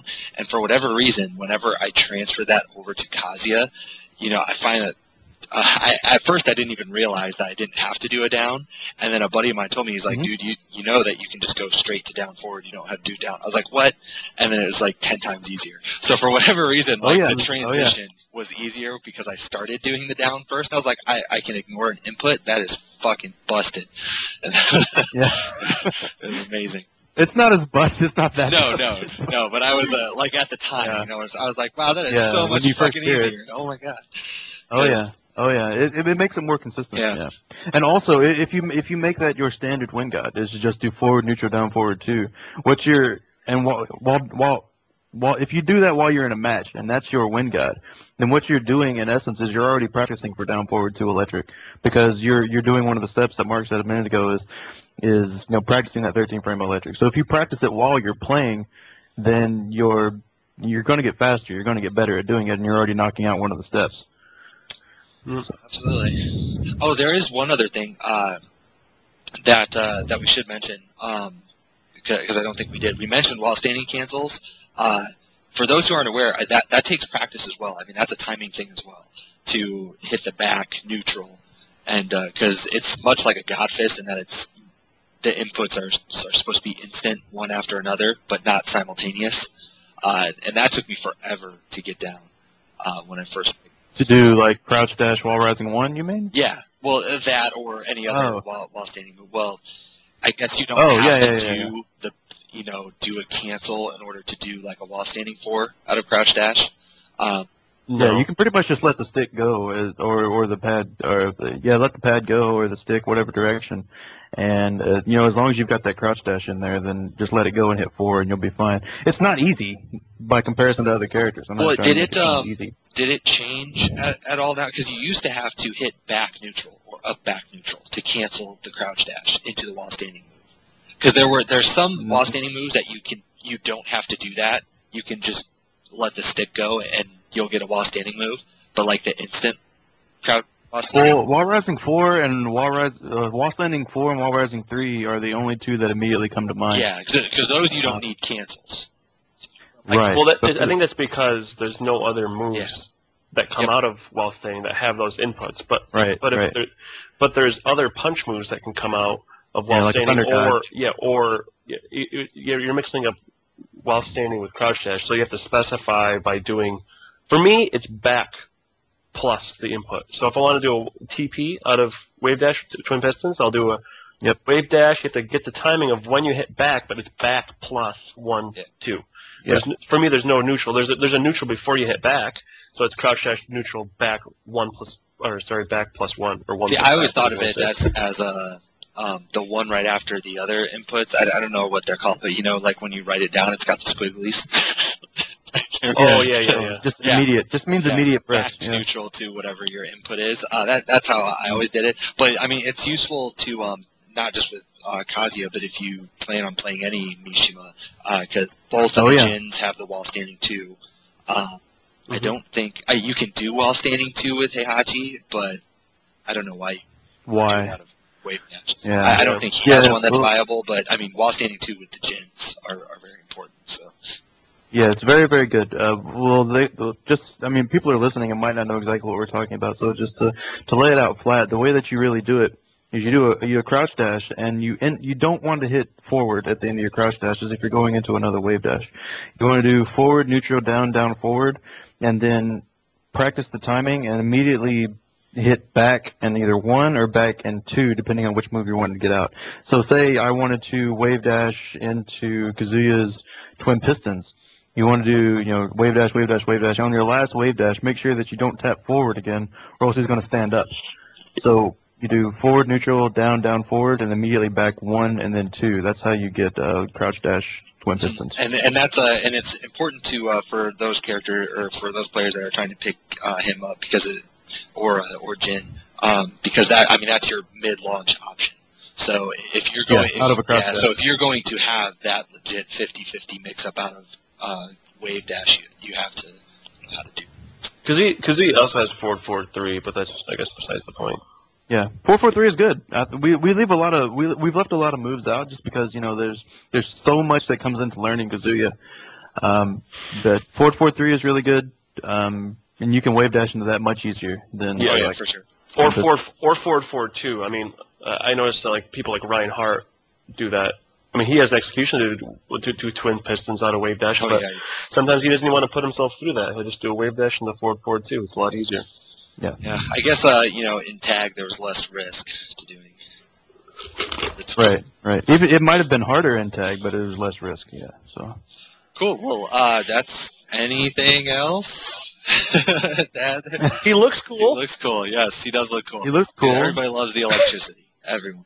His 1P outfit doesn't have a shirt on. That's cool. Like your pick. Oh yeah. Well, yeah. Everybody knows I'm Vietnamese. So that's me. That's my pick. Oh, so that's you. Okay, that's you, huh? That's me. Oh, that's me. That's so You're me. chilling on your couch in your thong. Yeah, I set up a photo shoot just for this podcast. Oh man, I wonder if I can copy that. I wanna.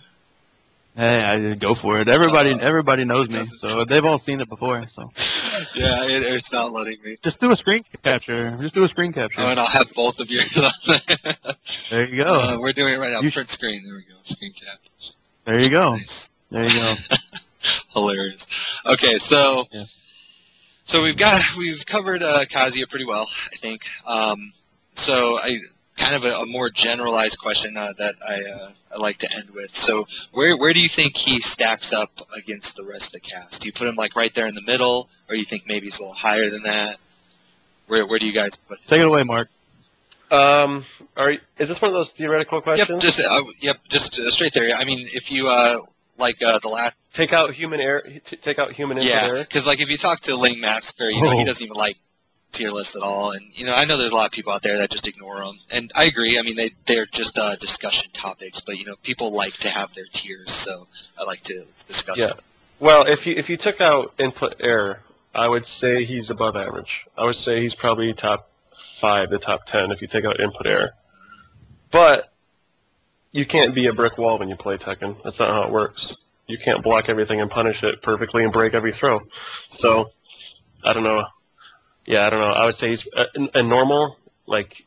So practically speaking. Practically speaking, yeah, I would say he's bottom 15, bottom 10. Yeah, I would say bottom 10. But I guess if you're on that day, he's top 5. Still, even if so, like at Evo, Ryan Hart was pretty on with him when he played against Crow, and then got pooped on. It was 1-1, and then Crow was like, "Fuck this, I'm gonna win," and he won. I think that regardless of how good you can be with Kazuya, I still. It's hard to take human error because human error can mean so many things. You can mean, execution F-ups, or you can mean, not reading somebody correctly. You have to be so perfect reading with Kazuya all the time. You have to know when they're going to sidestep, how they're going to sidestep, what they're going to attack with, and how you're going to punish it. And you all have to do that, within, a snap. You have to know when to do it all the time. So, if you take out all of that, I would say he's 10th to 15th, somewhere in there, if you take out execution errors. And then, regularly, if you're looking at tournament level Kazuya, just as good as everybody else at the tournament, but not better, you're probably still looking at bottom 10. Yeah. If you're on par as far as skill goes with everybody else at a tournament, and probably in like America, you're still looking at probably bottom 10. If you're far and away better than them, you're probably looking at 10th to 15th. All right. If you're beating people with Kazuya, you're better than them. You're just a better looking, smarter, like kinder, more. You're just a better human being. So anyone who out there who's lost to a Kazuya, I feel really bad for you right now. The Koreans actually view him as a pretty good character for long sets. So for death matches, Kazuya can be good because you have the time to learn your opponent. So the Cody was talking about become a lot quicker in response to your brain because you already know their patterns, and because he's very good at destroying patterns. And if you know, oh, he's going to do this move to set up this quick little launcher to try to trick me out. Boom, down forward 2, counter electric. Their patterns, you can crush them. But Kazuya is, man, you have to have such good defense and reaction time. It's very difficult. All right, then. I'll still hold to this. I've said it 1,000 times.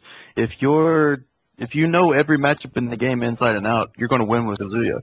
If you go to a tournament and don't know every single character that you're going to play against, you're more than likely going to lose with Kazuya. There's no scrubbing out with a hot kick, no scrubbing out with stupid mid pokes because he doesn't have them. So yeah, you have to know the game inside and out to make him not bottom 10. Okay, well then let me ask this question to kind of just jump to a random discussion topic because I've asked this question a few times on the podcast and talked about it a little bit, but I am actually with a game like Tekken.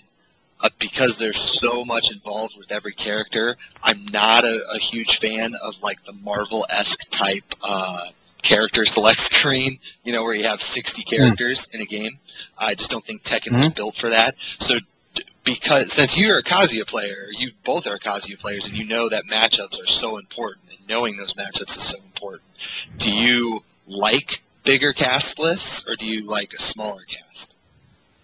No, I've been crying about that for a long time. Like, there should be, 25, 30 maybe characters in the game.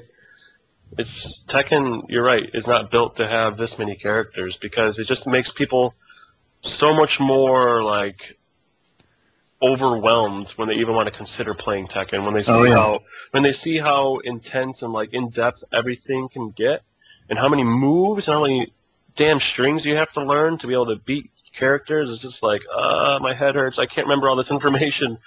It's like a legit college course to take on Tekken, and I don't know why they keep putting more characters in. It's I absolutely could not agree anymore. That's perfect. That's right on. That's weird that all three of us agree on that because I know the community is pretty split. A lot of people love the huge cast list. They like the diversity, but I don't. I don't. I can't see anyone that wants to play this game competitively and really be in it competitively and take it seriously would ever want more characters in it. They would have to understand, it just means that much more homework for you to go to a tournament to, be prepared. You just can't do it. I don't know, man. I'd be interested to see. Without a scene around you, if you have people in your scene that you cover the whole cast, then, especially if you're playing someone like Kazuya, you have to have people around you who are covering the whole cast. Or you're going to fall short whenever you go to tournaments. As soon as a character that you don't know inside and out comes up, you're done. And as they keep adding and adding and adding characters, it makes it just that much harder. Yeah, that's one of the problems that I have living where I do because I'm equidistant from a few big cities, but at the same time, that's still a 5-hour drive, so it's not something that I'm going to do on a regular basis. And we don't really have a whole lot of Tekken players here right now. So. Well, I'm hoping Tag is gonna pick that back up. People say that it's going to, and people say that I used to play Tag, I'm gonna play Tag too when it comes up, but that that shit happens. People when Street Fighter 4 came out, people jumped all over that, of course, and they're still on it, and they should be because it's an alright game. And what am I trying to say? Oh yeah, everybody whenever Tekken 6 came out. Or BR came out. People were like, "Oh, my character's back. I'm going to play him." And then they, played it for a week and said, "Fuck this. I'm going back to the easy." Yeah. So. Well, yeah, and Tekken. And having all those extra characters makes it even harder. Well, and my biggest, what's the word I'm looking for?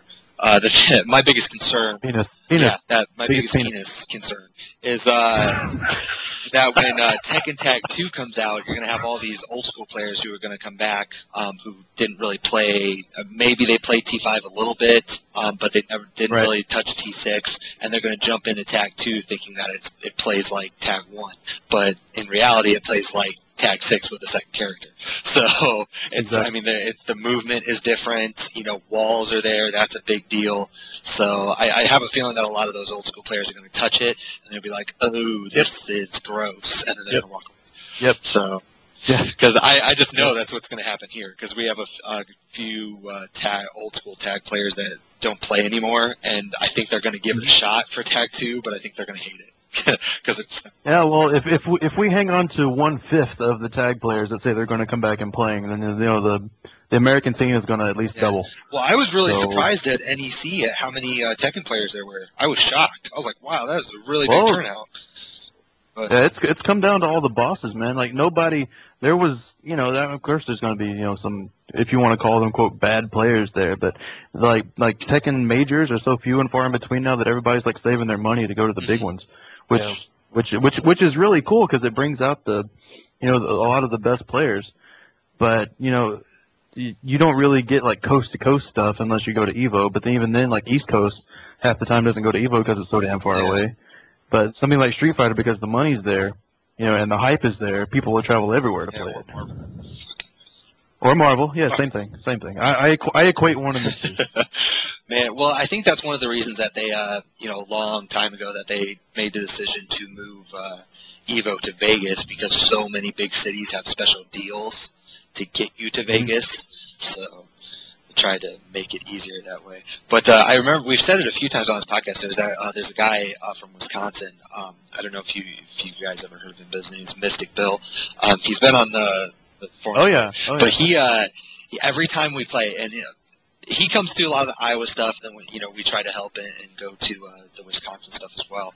But every time we get together, or like for a major or whatever, and something happens, somebody has a poor outing, goes 0-2 or 1-2, whatever it is, and he's always like, every time I come to one of these things, it's not like Street Fighter or Marvel where you can scrub somebody out. Every time you go to a Tekken tournament, everyone knows what they're doing. There are no bad players. Everybody knows. Like no scrubs go to tournaments. They just don't. So the only people go. Everybody is dangerous, which is fun. I mean, it makes it more interesting. But yeah, if you decide to stick with Tekken this long, you pretty much have no choice unless you just suck altogether.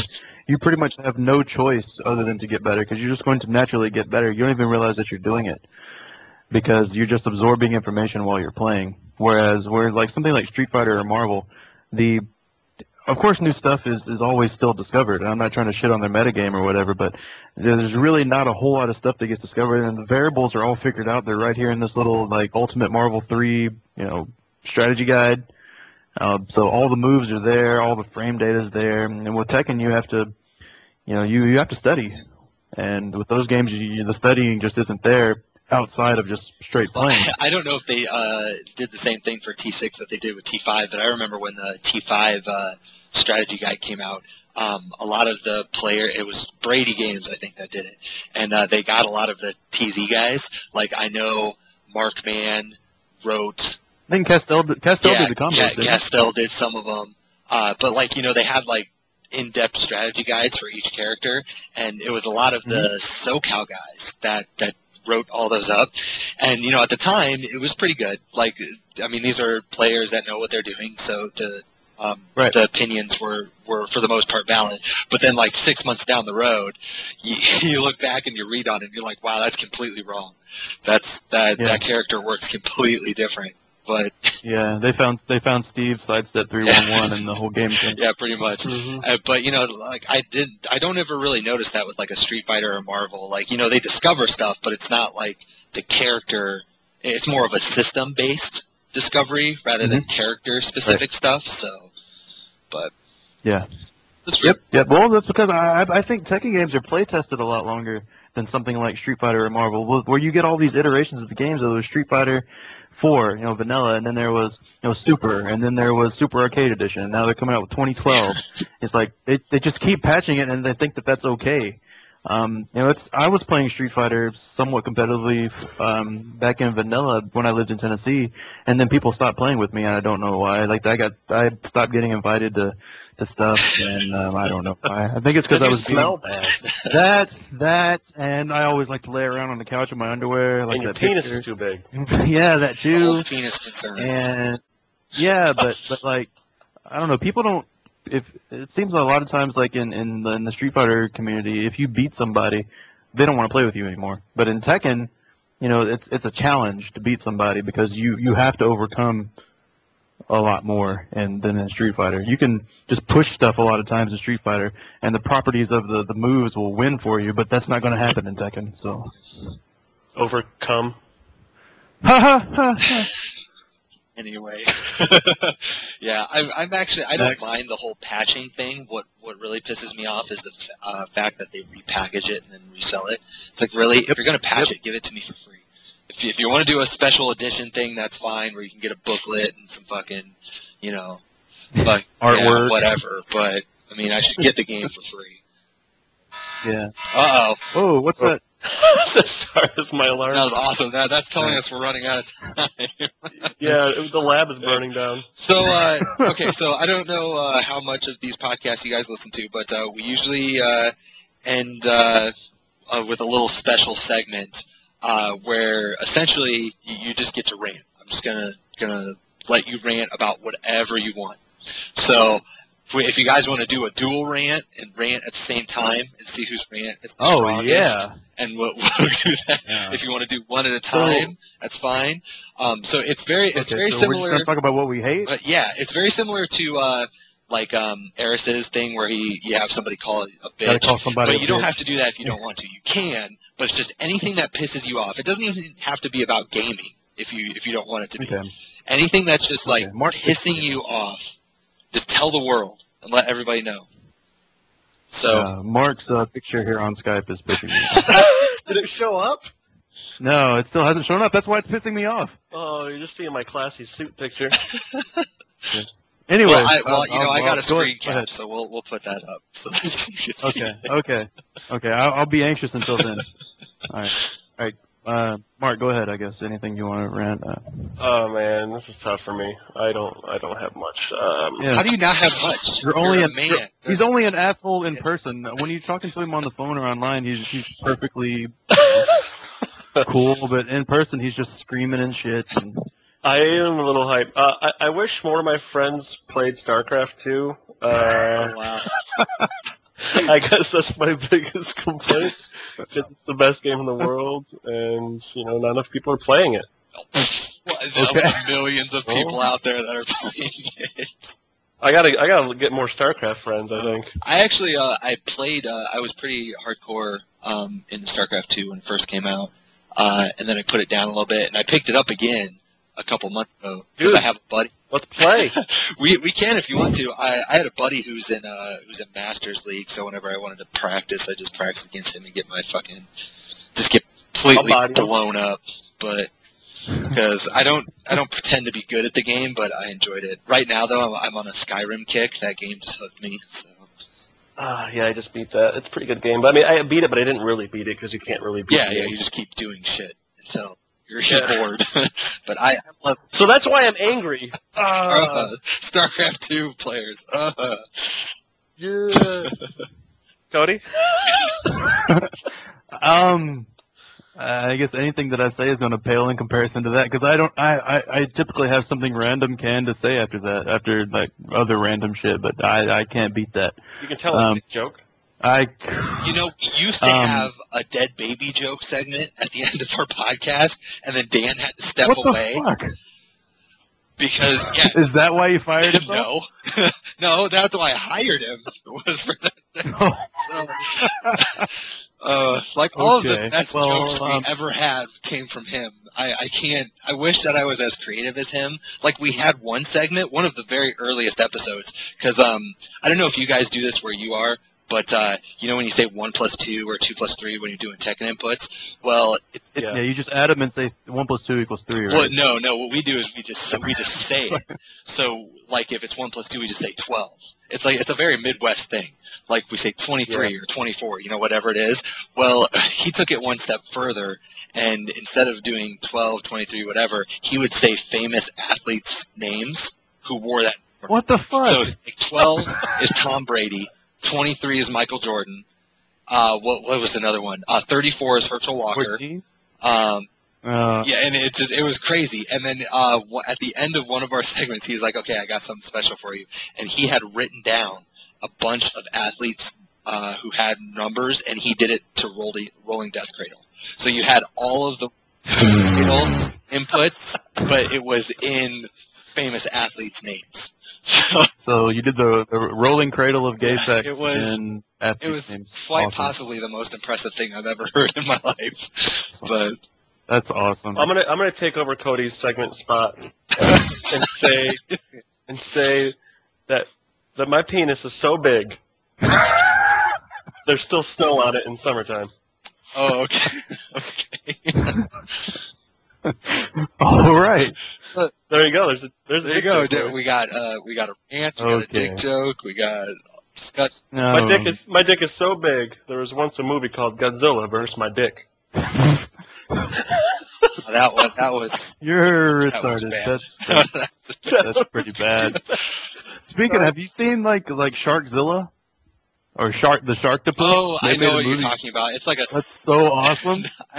What is it? It's not. Is it Sharktopus? It's No, a it's Sharktopus. It's a half the body is a shark and the back half is an octopus, and he can walk on land and eat people. It's awesome. Fuck.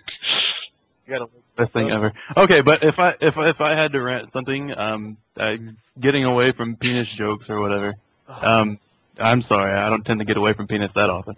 But if we're going to talk about something that we hate, it's like we were saying earlier, people saying that they're waiting for Tag 2 and not practicing for Tekken 6, considering it's pretty much the same game with a tag button.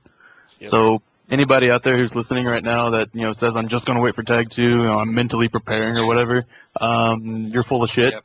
Because you're going to get into Tag 2 with even more characters and even more mechanics now that you've got the tag system, and you're not going to know anything.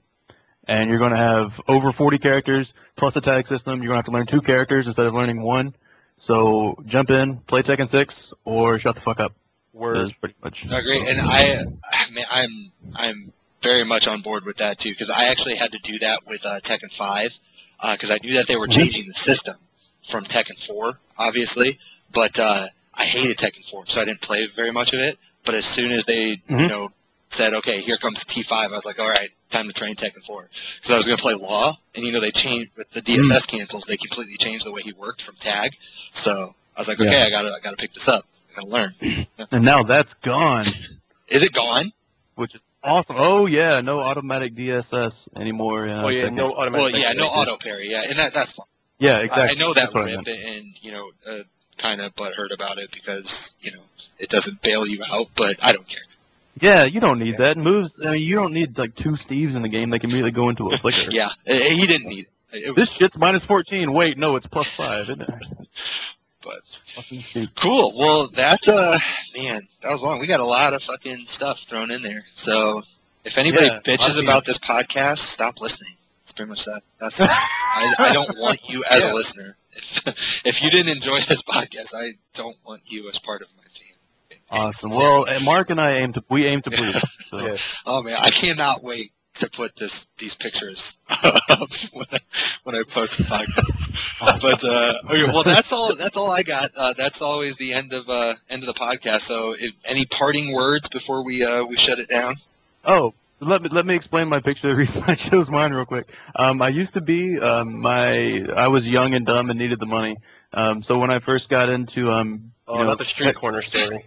Yeah, that too. Well, that hasn't stopped. But when I started playing competitive Tekken, my original TZ name was Cody VU, which I was stupid and I saw everybody with like all these initials in their names or whatever, and it wouldn't let me just put in Cody, so I just put VU there because it was the initials of my college I was going to, Vanderbilt University. That's fucking retarded to do that. I understand that now, but everybody knew me forever and still know me as Cody Vu. So if you hear Cody Vu without knowing who it is, that's me. But I've recently taken that out of my name. But when I went to MLG and met Bronson Tran, he thought I was Viet. Just because he's Viet and Vu is a common Vietnamese last name. So he's like, holy shit, you're white. And then like when I was first meeting Core, I think Core thought I was going to be black. I think black for some reason, just because I'm from Tennessee and every other Tekken player from there is black. I think all the New York guys thought I was going to be black, but I am very much a gay Vietnamese guy. Oh, nice. At heart. We're just a bunch of white guys. Yeah, at heart, you're gay Vietnamese. Yeah, exactly. Exactly. Shout out to Trump. A lot of people think if they haven't met me, they think that I'm Asian. So I mean, it's not a big deal. Like when I went to Power Up last year, I was on the stream with a player from Ohio, Drago. You guys know him at all? Yeah, he came down to a couple of Tennessee. Yeah, and he actually came to Iowa for our big one not too long ago. So that was pretty cool seeing him again. But he, he's a Chinese guy, probably average height, I would say. And on the stream, it had my name under me, and then his Drago under him, and Markman was there doing the commentary, and he was like, "Do we have that fucked up?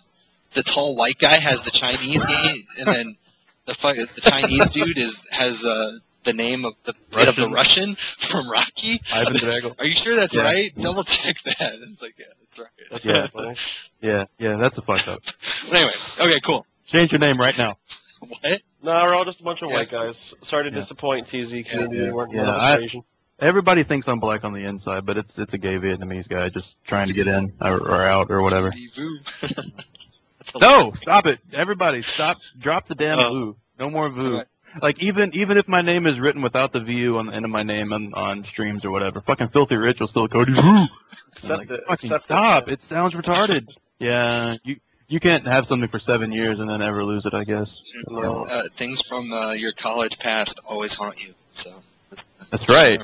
Even if it's a fucking stupid Tekken name. All right, well, that's all we got. Thank you, everyone, for listening. Tune in next time, I guess. Thank you guys for coming on. Really appreciate it.